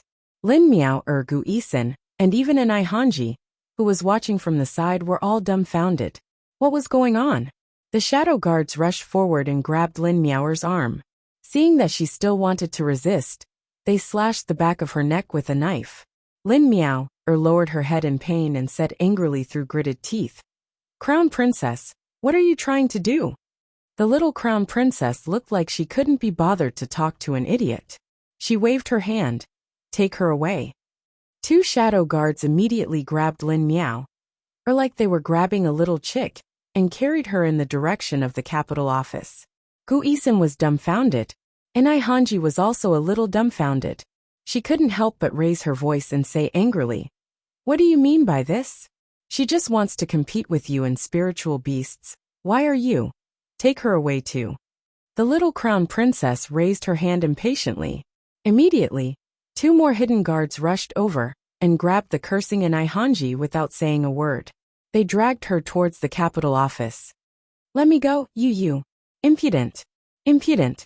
An Hanji was so angry that her heart ached. She had never been treated like this before. What kind of crown princess was this? She was simply a crazy person. Why did she send them to the capital office's prison without saying anything? If Empress Dowager Chen was here, she would definitely want to curse out loud. This little crown princess was indeed a piece of trash. She wanted to compete with you in spiritual beasts, but you used your power to suppress her. She wanted to play harem and mind games with you, but you didn't play by the rules at all and used your strength to suppress her. How could they continue to play with you? You didn't play harem games. You didn't play with strength in Jianghu. You were the opposite of everyone who could continue to play with you happily. Uffed. And Wushuang almost burst out laughing. She opened her mouth and laughed out loud. But at this moment Lin Miao's howl came from afar. In the blink of an eye, that huge black dog that was scratching its paws on the ground suddenly flared up all its fur and pounced at Xiaomu with a whoosh. Roar! Woof woof woof!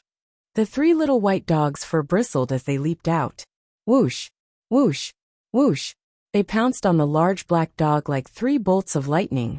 One of them bit its back, the other its chest, and the last one pounced on its throat and bit it right in the face.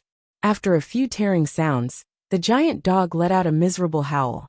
3 pieces of flesh were torn off by the cute little puppy, and blood immediately gushed out like a fountain. Woof! And Wushuang was completely stunned. She rubbed her eyes. The silent crowd suddenly burst into a burst of panicked screams. Wow! Everyone rolled and crawled as they fled in all directions in a sorry state. They were scared to the point their scalps went numb. What the fuck is going on? How could these 3 little puppies, which were only the size of a palm, bite such a huge dog to death in a pool of blood? Wasn't this a little too cruel? Gu Yisen was the only one of the 3 girls who hadn't been taken away. At this moment, She was so scared that she sat down on the ground. Her legs were stained with dog blood. She was so scared that she kept retreating, her whole body trembling uncontrollably. This was too frightening, too frightening. The three adorable little puppies had actually been able to unleash such power all of a sudden. No one had expected this, and no one was mentally prepared. So they all went home with vomiting expressions and had nightmares.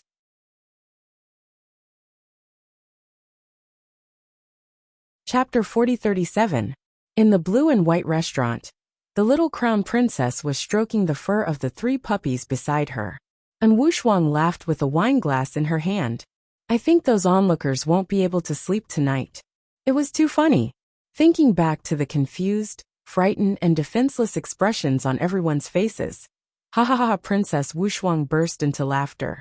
Emolian looked at the bright candle in disdain, and took the dishes in front of her to arbor. Don't spray. Brother, you're not giving me any face at all. Princess Wuxia's face immediately turned bitter. Give you no face. I'll give you face when you get married obediently. Don't come looking for your sister-in-law for no reason, and affect our married life. And Wuxia really wanted to smash the wine glass in her hand into his face. Arbor blinked and glanced at Emolian beside him, then looked up at Princess Wuxia. Wuxia, why are you here? And Wuxia immediately dragged the stool towards Arbor. I'm here to talk to my sister-in-law. Sister-in-law?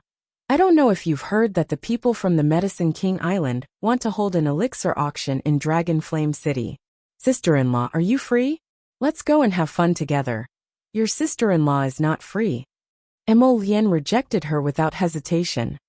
Third Fu will be back in the capital tomorrow. He should be free these days. You can go and find him. And Wuxia's head drooped, and she lowered it. Arbor looked at Emolian in confusion. Emolian took his wife's hand and glared at Wuxia with a look of disappointment. She's just a papaya head. Jojo, help me persuade her when you're free. Brother, can we not talk about him? And Wuxia glared at him angrily. Arbor dragged the stool towards Wuxia and asked her. Lian said that you and third young Master Fu are in love with each other. Why do you have such an expression at the mention of him? The little fellow said to her with an experienced expression. You haven't seen someone you like for a long time. Don't you miss him? If Jojo's run leaves for a while, Jojo will miss her. Emolian. What should he do if he felt that his wife was hilarious? And Wuxia mumbled and said sourly. Don't listen to brother's nonsense. Third young Master Fu already has a fiancé. Why should I join in the fun? What? Jojo was unhappy when he heard this. I didn't expect Third Fu to be such a scumbag. He actually had a wife and still came to provoke you. Then just ignore him. Emolian did not know whether to laugh or cry. He quickly pulled his wife to his side and tried to prove his brother's innocence in a low voice.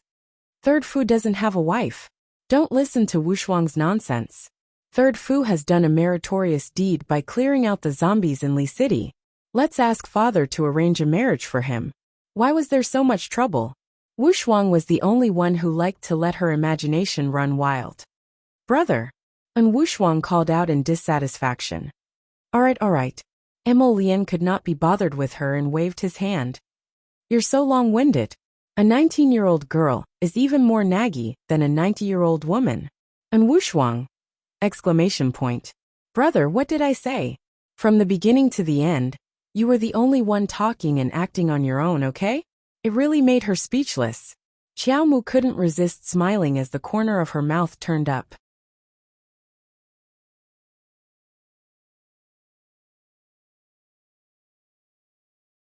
Chapter 4038.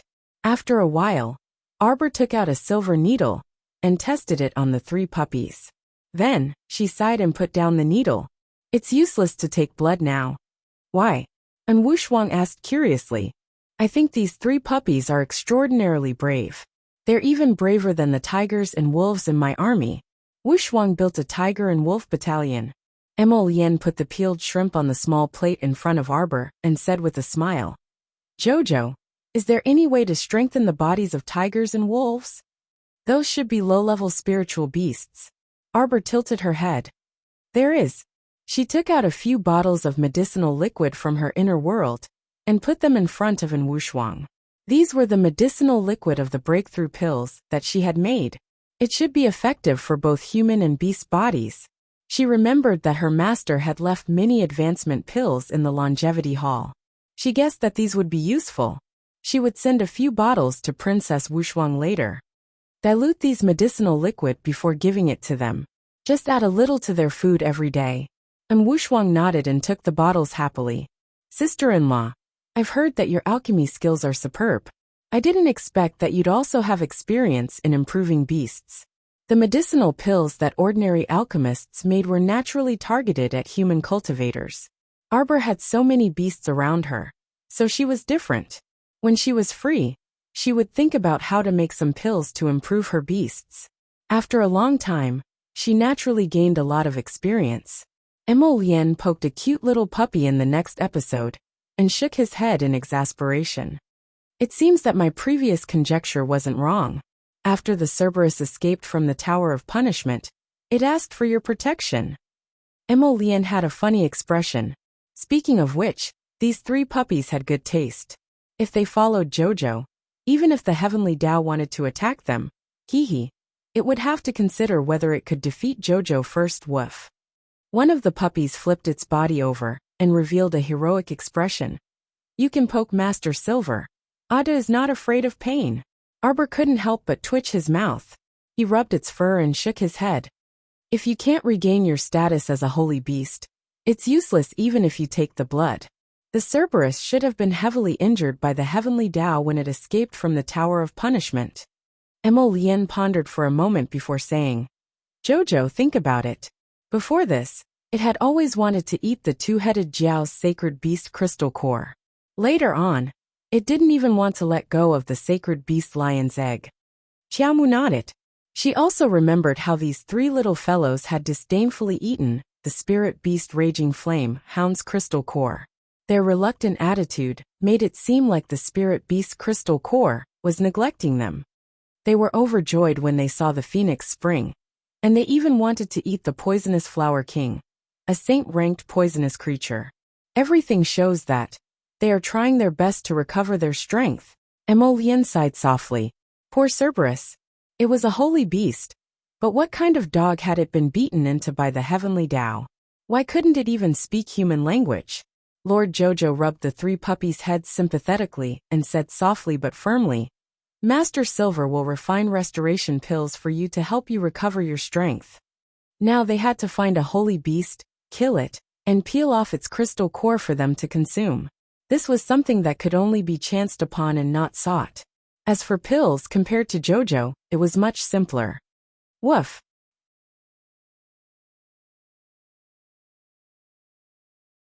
Chapter 4039.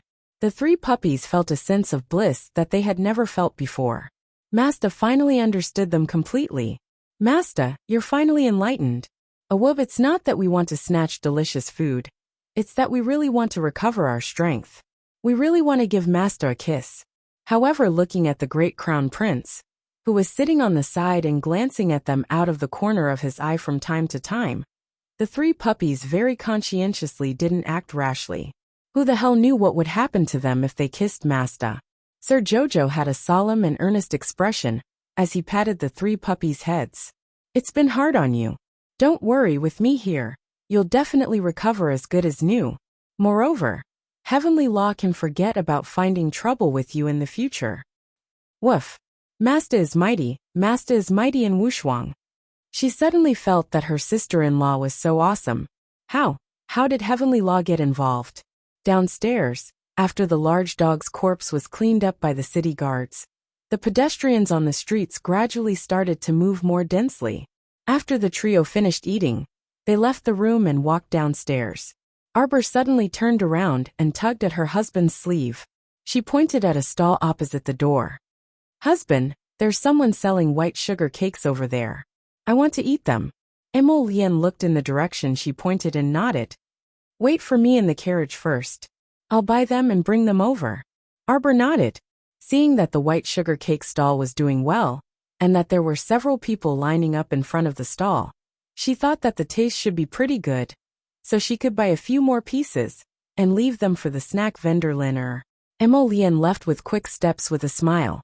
When Arbor turned around, she saw Princess Wuxia clutching her chest with a pitiful expression that said, "Why are you abusing dogs?" The little stoic lifted her hand to rub Wuxia's head and said earnestly, "Younger sister, after you get married in the future, you'll also be as good as us when you meet a considerate husband." And Wuxia's feet almost slipped, and her head almost hit the door frame.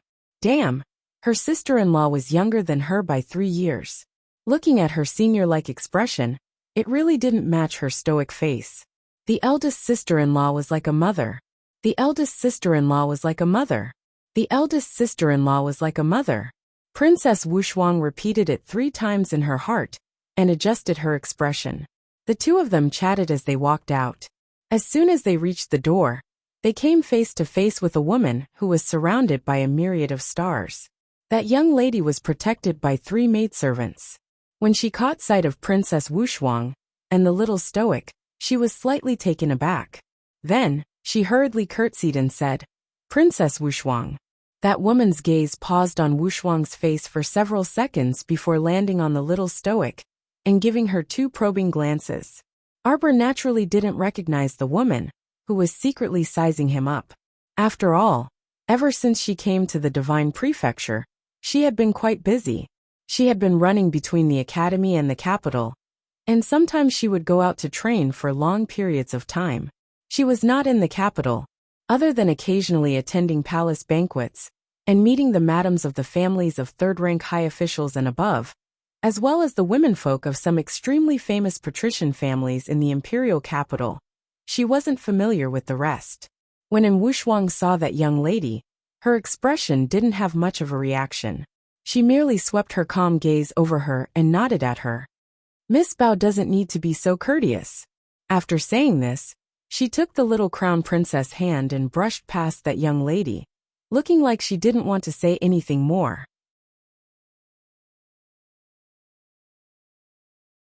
"Princess, please wait."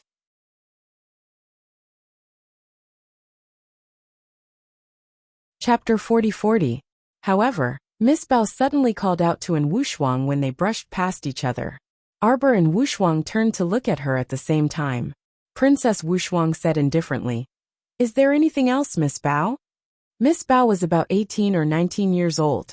She looked very sweet and pleasant, and her smile was graceful and delicate. She looked very gentle and demure. Miss Bao was also dressed in red, but her style was different from Princess Wuxiang's. Wuxiang's gaze was more resolute than that of ordinary girls. She looked valiant, and with her fiery red makeup, one could tell that she had the demeanor of a general. However, Miss Bao's red dress made her look graceful and alluring. The red dress made her soft and beautiful face look even more radiant and enchanting. Xiaomu creased her brows. She didn't notice it earlier, but after taking a closer look, she couldn't help but feel baffled. This Miss Bao in front of her actually wore the same outfit as Commandery Princess Wuxiang. This really was awkward. "Do you have time, Princess? Can we have a chat in the wing room?" Princess Wuxiang rejected her without hesitation. "I don't have time." Miss Bao's expression froze, but she seemed to be used to Princess Wuxiang's tone. She smiled sweetly and said, "I won't take up too much of your time. I just want to say a few words." Princess Wuxiang's face was full of impatience. Miss Bao hurriedly added, "Yes, it's about my husband." Princess Wuxiang's expression changed slightly. Arbor, who was standing at the side, sized Miss Bao up in confusion. "I see that you are dressed as an unmarried girl. How can you have a husband?" Miss Bao's face flushed slightly. She rubbed the handkerchief in her hand and said in a low voice, "I've embarrassed myself in front of this young madam." Princess Wuxiang frowned, as if she could not bear to hear Miss Bao's nonsensical address. She said lightly, "This is the crown princess. Why aren't you coming forward to greet her?" Miss Bao was shocked, but she did not show it on her face. She hurriedly stepped forward and bowed. "I am Bao Cuiping. Greetings to the crown princess." The little crown princess was getting impatient. "Get up. Don't block the way." Bao Cuiping's face stiffened. She was standing at the entrance of the restaurant. With 3 maidservants, she blocked the entrance and exit of the restaurant. Arbor and the others couldn't get out. There were also 2 or 3 madams and young misses who were watching the fun outside, but they couldn't get in either. The 3 maidservants behind Bao Cuiping hurriedly took 2 steps back. Bao Cuiping's expression was rather awkward as she dodged to the side and said softly, "Your Highness, Cuiping only wants to say a few words about my husband. Actually, it won't take up too much of your time." "I know what you want to say." And Wushuang waved her hand impatiently and interrupted her. "Don't worry. I and Wushuang have my own pride." "Umph. Cuiping didn't mean it that way. Please don't be angry, Your Highness." Bao Cuiping quickly lowered her head with tears in her eyes. Her pitiful appearance, as if she was being bullied instantly, attracted the attention of many people in the hall. And Wushuang was infuriated. This Miss Bao was most likely crazy. She had the nerve to stand here and let everyone in the hall gossip about her. And Wushuang even felt embarrassed for her. The little crown princess looked speechlessly at that girl. She shook her head and sighed. "Stop pretending. I'm about to throw up the food I just ate."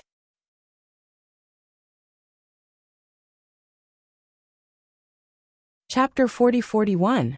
And Wushuang was taken aback, and she turned to look at her sister-in-law. The little stoic was expressionless, but the words that came out of her mouth were venomous to the extreme. "Wushuang only told you to move aside and not block the way, but you look like someone beat you up. What's going on? If other people don't want to talk to me, I definitely won't pester them. But you? Why do you keep blocking us? It's not like that." Bao Cuiping looked pitiful and on the verge of collapse. She knitted her willowy brows and said with tears in her eyes, "Crown Princess, please forgive me. This humble girl didn't mean to block." The little crown princess raised her hand and stopped her from continuing. "If you don't mean to, then move aside." She was so long-winded that she couldn't even eat in peace. Miss Bao's body suddenly tilted, as if she had fainted from anger, and she abruptly slumped onto her maidservant. Those 3 maidservants immediately shrieked anxiously, Miss! Arbor wordlessly turned his head back and met the similarly speechless Princess Wushuang's eyes. Was she sick? The little crown princess looked at Princess Wushuang oddly. Princess Wushuang nodded in full agreement. Wasn't she sick? At this time, her illness of fainting from time to time was truly becoming more frequent. "Princess," a maidservant hurriedly said, "Our miss only wanted to say a few words to you, Princess. Do you need to anger her to the point of fainting?" Cuiping. A man's shout came from outside. A young man in luxurious brocade clothes quickly squeezed in from the entrance and supported the unconscious Bao Cuiping. "What's going on? Cuiping? What are you all still standing there for? Hurry and call for a physician." That man supported Bao Cuiping, and his sharp eyes glared at the little crown princess and Princess Wushuang. He didn't recognize the little crown princess, but he evidently recognized Wushuang. Thus, his gaze ultimately landed on Wushuang, and he shouted harshly, "Princess Wushuang, why is it you again? Do you think our Marquis Ning estate is easy to bully?" Cuiping fainted from anger every time.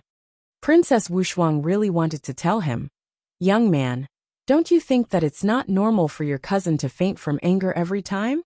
The little crown princess shook her head and looked sympathetically at Bao Cuiping, who was in the man's arms. She said indifferently, "Her body is completely useless. Why is it that you fainted for no reason when you were talking properly?" I looked at her face and saw that it was slightly pale. It seemed that her liver, kidney, lungs, and meridians were blocked. "You will be frightened and restless when you sleep. You will suffer from insomnia and many dreams. If it's more serious, it will cause the body to lose balance, faint at any time, and even walk unsteadily. The heart meridians are full and large, which means that the body is very hot, and the meridians are not very harmonious. If this were allowed to continue, he would develop epilepsy symptoms in the future. Spasms in the limbs, spasms in the veins, and in more serious cases, infertility for life." Everyone was speechless. At the side, Princess Wushuang's mouth was slightly agape, and she looked as if she had seen a god. She stared blankly at her sister-in-law. My God, the little crown princess was really vicious.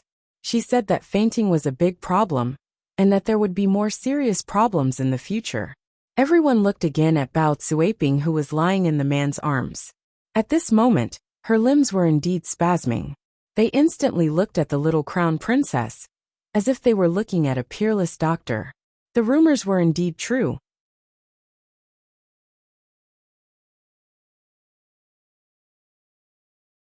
Chapter 40-42.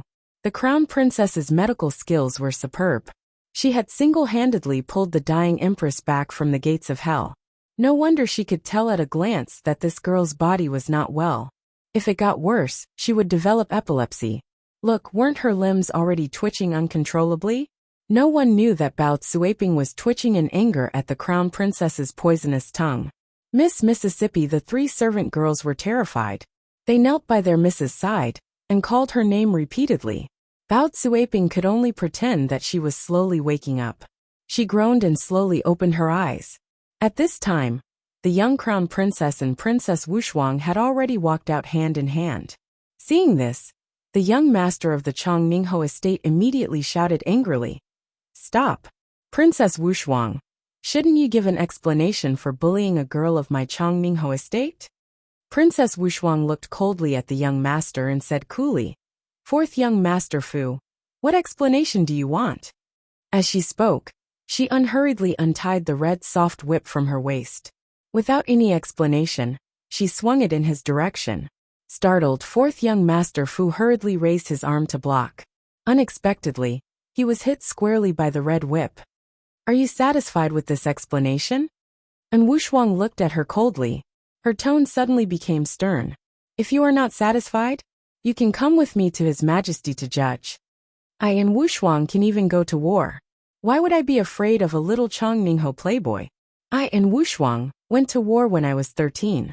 I have guarded the borders for more than 6 years. I have participated in 103 wars, big and small. What explanation do I need to give you? What explanation do you want me to give you?" Her eyes were full of disdain and disdain. Once her aura rose, no one in the hall dared to speak. Not to mention a little playboy of the Changningho estate.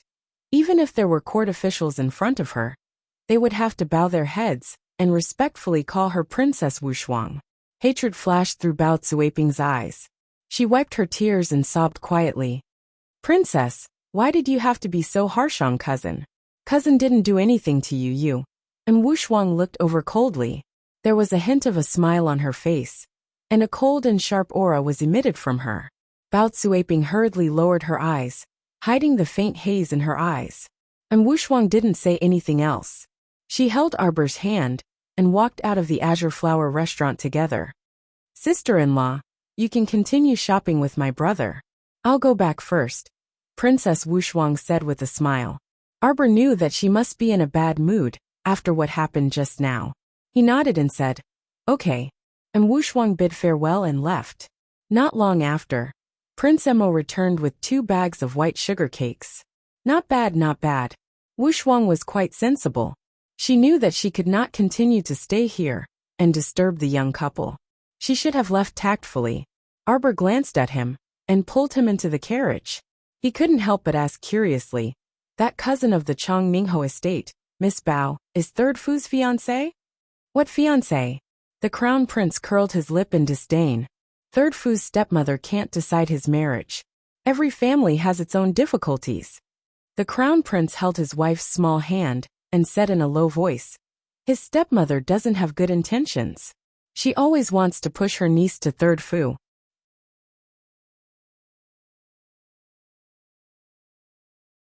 Chapter 40-43. That Miss Bao is Third Fu's stepmother's niece? The little crown princess looked curious and gossipy. The crown prince nodded disdainfully. Madame Ne Bao harbors evil intentions and thinks she can do whatever she wants in the Marquis Ning estate. What a joke. Then what's up with the engagement? The little crown princess asked curiously. I saw that Wuxuang's attitude towards the people of the Marquis Ning estate is very cold. She probably also resents Third Fu.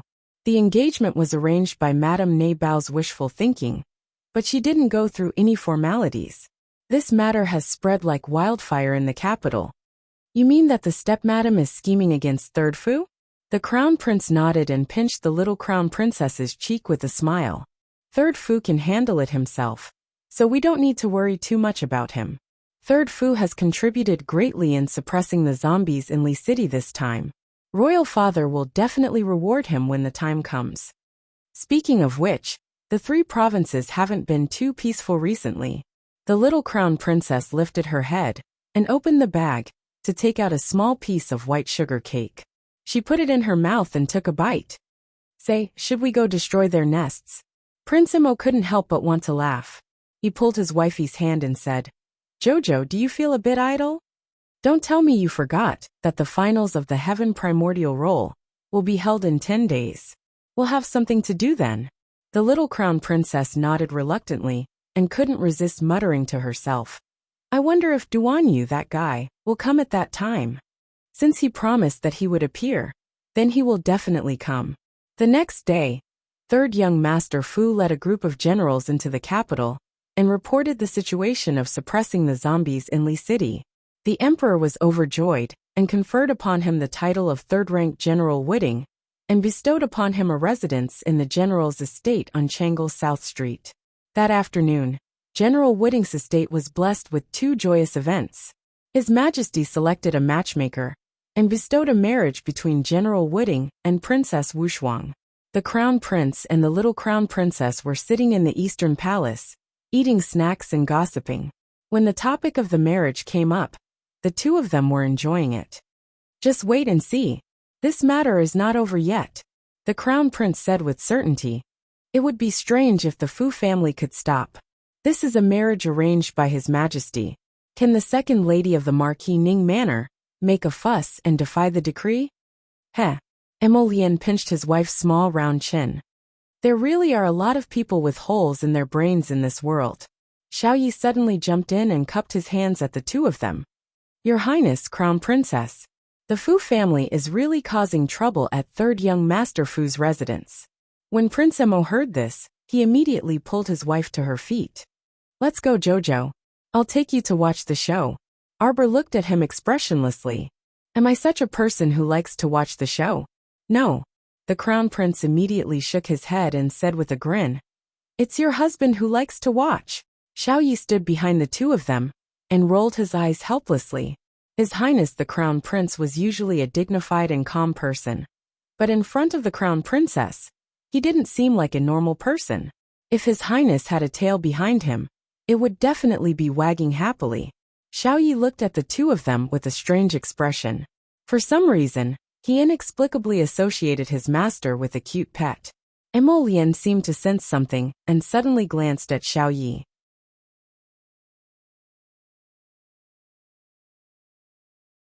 Chapter 40-44. The latter hurriedly adjusted his expression and bowed to his master with an incomparably sincere face. Master, this way please. No one knew what he was thinking in his heart. Emolian glanced at Xiaoyi and pulled his wife's small hand. The 2 of them quickly walked out. Wait. Arbor took out a transportation talisman array and waved it at his fingertips. Use this. Xiaoyi's eyes brightened. The great Crown Princess was indeed wise. Since they were going to watch the show, of course, the faster the better. It would save them the trouble, and they could watch the entire show. Emolian inwardly pursed her lips in amusement. Who was the one who said that he wasn't interested in watching the show? The 3 of them instantly disappeared from the transportation talisman array. When they reappeared, they were already standing in an alley on Chang'an Street. They were about a few minutes away from the newly bestowed General Whitting's residence by the Emperor. Should we use an invisibility talisman? The little Crown Princess asked with a curious expression. Xiaoyi's mouth twitched. Where can't our Crown Prince go? Why use an invisibility talisman? It's not like we're going to sneak around. His Highness the Crown Prince immediately nodded. We're going to watch the show openly. Who can chase us out? The little Crown Princess silently put away her talisman and nodded. All right then, lead the way. Xiaoyi's mouth twitched. For some reason, he felt that the Crown Princess was actually very keen on watching the show. Don't be fooled by her expressionless face. Haha. There was already a trace of excitement in her tone. The 3 of them quickly ran to the entrance of General Whitting's residence. Coincidentally, they saw a carriage speeding to the entrance of the general's residence. Before the carriage came to a stop, they saw a figure dressed in red with a swoosh darting out of the carriage. There was a scarlet whip in his hand, and he looked like he was about to pick a fight. The little crown princess hurriedly pulled His Highness the Crown Prince to hide under the eaves at the side. She poked her head out to look with a gloating expression. Third Fu acted first and reported later. He asked Imperial Father to approve the marriage. Wuxia came to the door with a whip. Wuxia, this lass is merely a paper tiger. Don't be fooled by how she's all bark and no bite. She'll definitely wilt after being coaxed with a few words. Crown Prince Emo whispered into his daughter-in-law's ear. While they were talking, they saw a white figure stumbling out of the alley. With a sharp cry, she threw herself in front of Princess Wuxia. Princess, I beg you to show mercy. And Wuxia took a closer look and couldn't help but roll her eyes. Wasn't it Bao Cuiping, Bao Wuxiang's daughter, who she had seen at the restaurant yesterday? Bao Cuiping was crying so hard that she looked like she was about to stop breathing. She sobbed and said, Your Highness, please be magnanimous and let Cuiping go. Please don't steal my husband from me, okay? You are noble, dignified, and beautiful. Why do you have to steal someone else's husband? I already have an engagement with my husband. Princess Wuxia was so angry that her face turned pale. She suddenly flung Bao Cuiping's hand away and said harshly, What nonsense are you talking about? Do you believe that I will whip your stinky mouth to death? The princess was so anxious that she burst out with vulgarities. Her eyes widened in anger, and Bao Cuiping shrank back in fear. I want to steal your man? Princess Wuxia said angrily. What are you thinking? Can't you see that I am also here to ask about the situation? Get out of here immediately.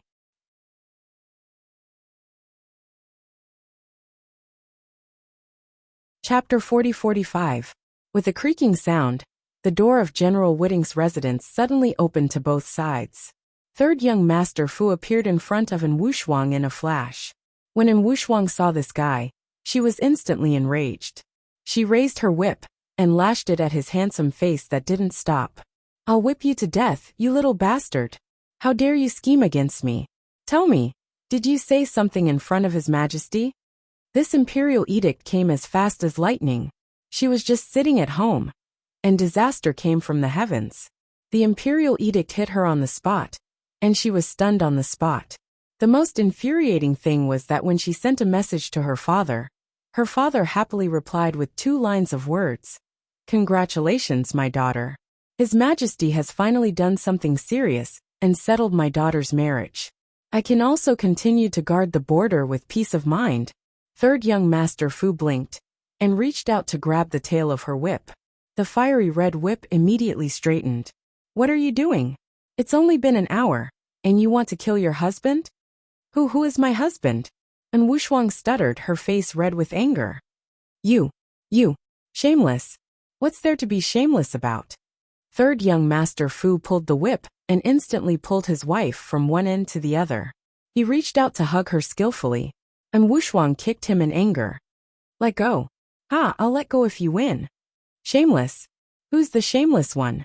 Could it be that you've forgotten that when we first met, the moment you jumped into my carriage, you stretched out your hand to tease me? You. Princess Wuxia was so angry that she was speechless. She glanced and saw several men and women with ugly expressions walking out of General Whiting's residence. The Marquis of Marquis Ning's residence and the second Madame Bao were all present. Their expressions were ugly. Luckily, General Whiting's residence occupied a large area. The entrance was an empty piece of land. Other than the general's residence, there were no other residences nearby. Thus, the group of people made a ruckus at the entrance and did not attract much attention from outside the alley. Cousin. When Miss Bao saw third young Master Fu, she did not dare to call him husband so shamelessly in front of him. She looked at him plaintively, but he didn't even look at her. He only took the whip from his wife and rolled it up before throwing it into his inner world. Princess Wuxia was so angry that she struggled in his arms for a while, but she couldn't get out. She wanted to bite him to death. What are you trying to do? I haven't seen my wife for a long time. I want to give her a hug to relieve my longing. Third young Master Fu blinked and looked at her with an aggrieved expression. He mumbled, Shuang, I am injured. And Wuxia was slightly shocked. She quickly looked at him and asked subconsciously, Where are you hurt? With this fellow's cultivation, he shouldn't have been captured by a few corpse puppets, right? Here. Third young master Fu teased his wife, as if no one else was around. He reached out, grabbed her small hand and pressed it against his heart. And Wu Shuang's pretty face flushed red. She felt that the heart of the person under her was boiling like a fire.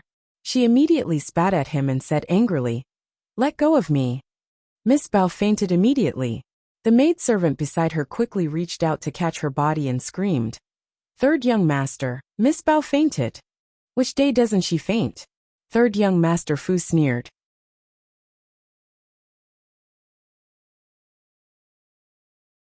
Chapter 40-46. I'm not a doctor. You can't possibly give her a diagnosis, right? His tone was cold and indifferent as he said, "Why aren't you taking her to the medical hall to find a doctor? She probably has some hidden illness that makes her faint so easily." And Wu Shuang looked speechlessly at this sharp-tongued fellow. She struggled slightly but was unable to break free. Instead, she allowed him to hug her even tighter. You let go." Even Princess Wu Shuang, a female general who had been in the army for many years, couldn't help but blush. Third Fu's family was standing at the side watching. What was this? Third young master Fu looked at her with a faint smile. "I can let go, but you can't run away again." "When did I run away?" "Haha." Third Fu loosened his embrace and grabbed in Wu Shuang's small hand. He pulled her into the mansion, as if no one else was around. "Stop right there." Madame Bao stomped her feet in anger and couldn't help but scream. You're really all grown up now. You don't even need to listen to your parents anymore, do you?" "Father, women don't understand. But you don't understand either?" Third Fu looked at the ashen-faced Marquis Fu in amusement. "When we were inside just now, didn't I make myself clear enough? Madame Bao wants to control your son's marriage? She's not qualified." Marquis Fu's face was sullen. "Sanner, you're a man. You know that if a girl's reputation is ruined, it'll be hard for her to marry into a good family. The matter between you and Suaping, she can only blame herself." Third Fu sneered and said with a cold expression, "Or she can blame her own aunt. Nothing has happened yet, but she's already spreading rumors outside and causing a storm in the capital. It's as if I, Third Fu, have already married her. Where did she get the guts to do this? Doesn't she think she's funny?" Madame Bao was so angry that her entire body trembled. She was like her niece, her body swaying and almost falling. "Madam, don't tell me you want to faint too?" Third Fu laughed at the two of them. Unfilial son. Marquis Fu's old face flushed red. "Anyway, even if you can't disobey His Majesty's edict and insist on marrying Princess Wu Shuang, you can't let down your cousin's deep feelings. You must marry your cousin. At the very least, she must be a concubine." "Concubine? Wouldn't that be too unfair to my cousin?" Third young master Fu said with a smile. "It's good that you know." Madame Bao was furious. She curled her lips and shouted, "If you really know your mistake, it's not impossible to make your cousin a co-wife after 3 months of marriage." "Ha ha ha ha ha."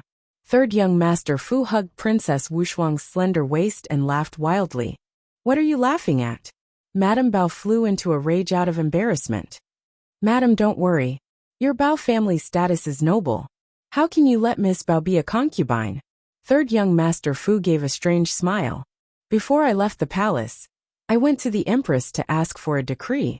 I will bestow a marriage between fourth brother and cousin. The two of them will love each other dearly and will be together forever. Oh, counting the time, the Empress's decree should be reaching Marquis Ning's estate soon. Why aren't the two of you going back to receive the decree? It's not good to keep the eunuch delivering the decree waiting for a long time." You. Madame Bao turned pale with fright. She pointed at third young master Fu and screamed in a trembling voice, You. She immediately spat out a mouthful of blood and fainted on the spot. Arbor looked speechlessly at Mo Lian. Brothers are indeed the same kind of people. What a scam. See you tomorrow.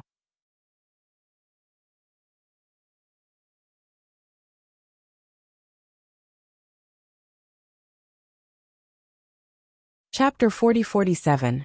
Apparently, this Madame Bao vomited blood again after returning home. Her entire body was slanted on the bed, and she couldn't get up at all. During dinner, Saichi vividly recounted the information she heard. Mother really issued a decree for their family? Saichi nodded. It's true. She betrothed fourth young master and Miss Cousin to Marquis Ning Estate's fourth young master. That fourth young master is Madame Bao's biological son. These past 2 years, Madame Bao has been picking all over the place, wanting to find a rich young miss from a wealthy family to match her son. Unexpectedly, Saichi couldn't resist covering her mouth in amusement. Xiaomu blinked before setting down the ladle and commenting with a nod. That's not bad either. That day at Blue and White Flower Restaurant, fourth young master Fu and this cousin of his seemed to be in love with each other. But Madame Bao definitely won't be satisfied. Saichi pursed her lips and said with a smile, Madame Bao wholeheartedly wants her son to climb up the social ladder. How could she possibly hope for her son to marry her niece? The Bao family simply doesn't rank high in the imperial capital. In the end, it's just a small family. Who told her to want to trick others? Arbor humphed. In the end, she tricked herself. Since Mother Queen had decreed the marriage, Madame Bao could only swallow her broken teeth and blood. No matter how much she looked down on her niece, she could only let her own son marry someone else. Those who harmed others would end up harming themselves. She completely brought this upon herself. Arbor's hand paused, and she looked up at the venerable Peach Blossom Immortal, who had suddenly appeared beside her. The latter smiled at her the moment he came out, and tossed a palm-sized stone in his hand. Jojo, look, we found a sacred meridian on Peak Planet. Arbor's eyes lit up, and she reached out to take the stone from his hand. Chirp chirp, the little girl called out. The little white squirrel immediately flashed out, and reached out 2 small paws to hold the stone. It peeled off the outer layer of the stone like peeling a banana, revealing a fist-sized pure gold sacred stone inside. A powerful energy wave rapidly circulated within this tiny sacred stone. The little fellow held it in her hand and stared at it without blinking. Looking up at the grinning venerable Peach Blossom Immortal, the little stoic blinked and asked, It's useful? Of course. The venerable Peach Blossom Immortal raised his hand and took the holy stone from her. This small piece of holy stone is enough for me to absorb for about an hour. Then let's mine it. The venerable Peach Blossom Immortal nodded with a smile. When Dao Wuji and the rest saw this holy stone, their eyes lit up. Needless to say, they were naturally willing to do the hard work. Arbor nodded in response. The venerable Peach Blossom Immortal said, That guy isn't back yet. As soon as he finished speaking, he heard Emolien's voice from outside the door. What do you want? The little stoic ran to the door. When she looked up, she saw Emolien striding through the door and reaching out to pull her over. The venerable Peach Blossom Immortal rolled his eyes. Since you're back, let's go. Where are we going? Emolien and Arbor asked in unison.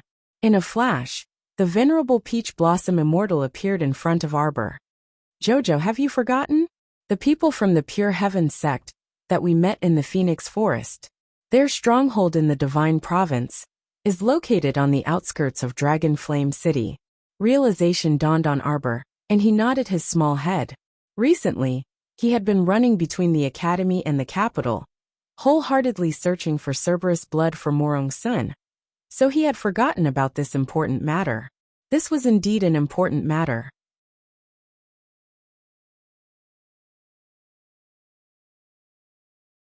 Chapter 40-48.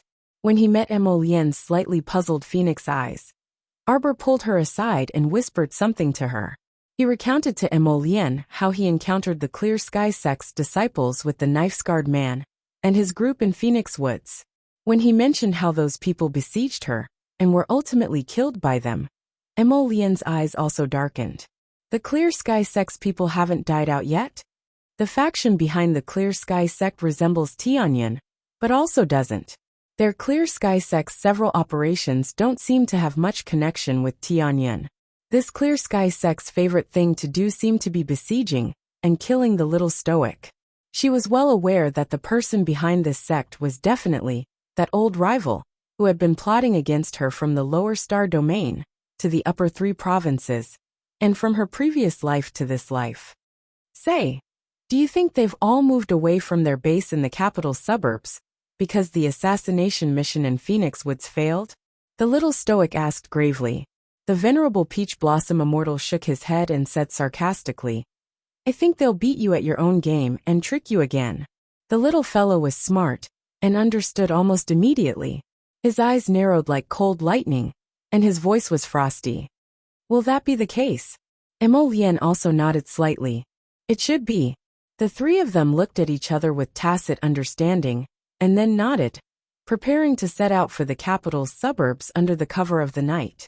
The little stoic glanced at the crown prince. Did royal father call you to the study because of Third Fu's incident today? Prince Emo shook his head. No, something happened with the state preceptor. The little stoic involuntarily pursed her lips. She never had a good impression of this Sir State Preceptor. In reality, although this Sir State Preceptor didn't do anything on the surface, he gave off a strange feeling. He seemed like a friend yet also an enemy, and he was very reserved. The stoic boasted that she was quite intelligent, but she had never understood this person from beginning to end. Emolian followed her outside and said helplessly, "This matter is related to you." Arbor raised his eyebrows. The imperial advisor has been detained by the Sea of Forgetfulness's Long family, Emolian said helplessly. He sent a message to Imperial Father. The Sea of Forgetfulness's Long family wants to see you. Arbor was silent for a while. We'll see. Emolian and the venerable Peach Blossom Immortal looked at each other. At the same time, they saw a trace of icy coldness in the little fellow's eyes. Yes, it was indifference.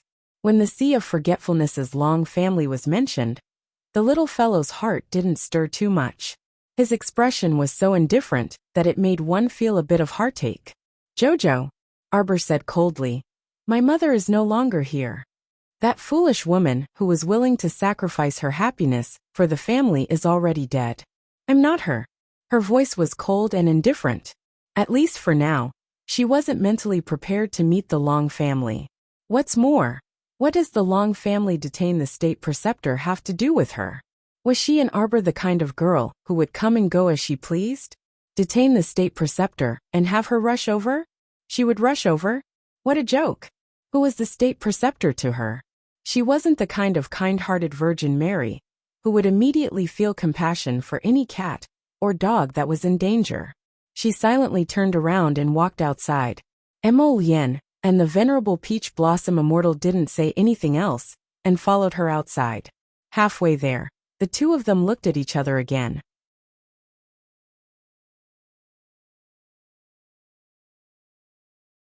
Chapter 40-49. It seemed that Jojo harbored some resentment toward the Long family. But it made sense. That family in the Sea of Forgetfulness. For the sake of this illusory promise of 300 years of marriage, they had really ruined their daughter's lifetime happiness. According to Jojo's protective nature, she would definitely not like the Long family too much. Frankly speaking, the reason why he had repeatedly saved those merpeople was because he had promised Senior Xuanji that he would take care of those weak merpeople. Apart from that, Jojo and the Long family really did not have much of a relationship. The three of them left the Eastern Palace under the cover of night and headed toward the outskirts of the capital.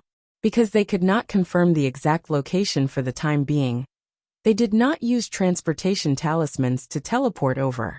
When they arrived near the outskirts of the capital, the venerable Peach Blossom Immortal pondered for a moment before leading them southwest. It was already late at night. On a small hill in the outskirts of the capital, summer cicadas chirped one after another.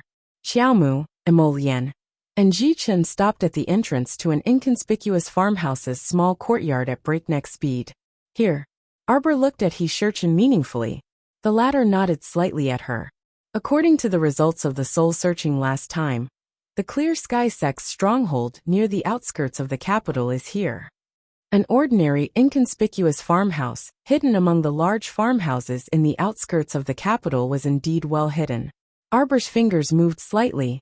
She casually sucked a piece of gravel from the ground into her palm and shot it out with a flick of her finger. Buzz! An inverted bowl-shaped defensive barrier appeared above the farmhouse that had been ambushed by an external force. In the sky above the originally quiet farmyard, a few dark figures also appeared. A hint of a smile appeared in He Shurchen's eyes. You've come quickly. Who are you? The other party shouted sternly. Why bother with the pretense? Arbor said indifferently. You've been setting up defenses here for more than a day or two. You've been waiting for us for a long time, haven't you? These people probably did not expect that it would take her so long to find their stronghold after returning to the capital. Ever since she left the Phoenix Forest, she had to run back and forth to the royal school, which took her more than half a month.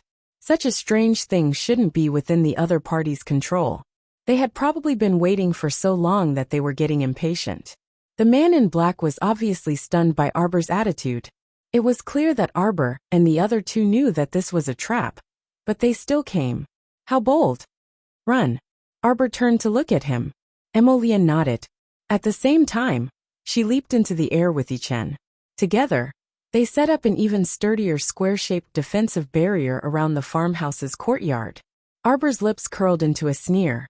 He casually took out 2 divine power beads from his inner world and threw them over without saying a word. Boom! 2 loud sounds rang out. All sound was naturally blocked by the defensive wall. It was still a warm and beautiful night. The nearby farms and cottages did not know that a large-scale battle was taking place here.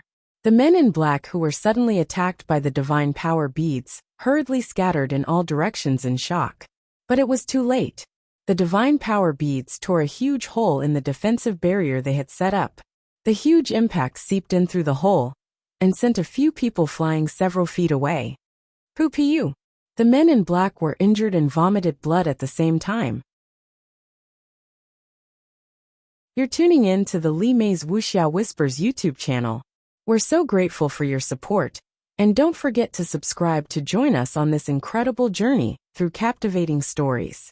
Your generosity through donations truly makes a world of difference, as it's the primary source of revenue that allows me to expand and enhance this channel for you.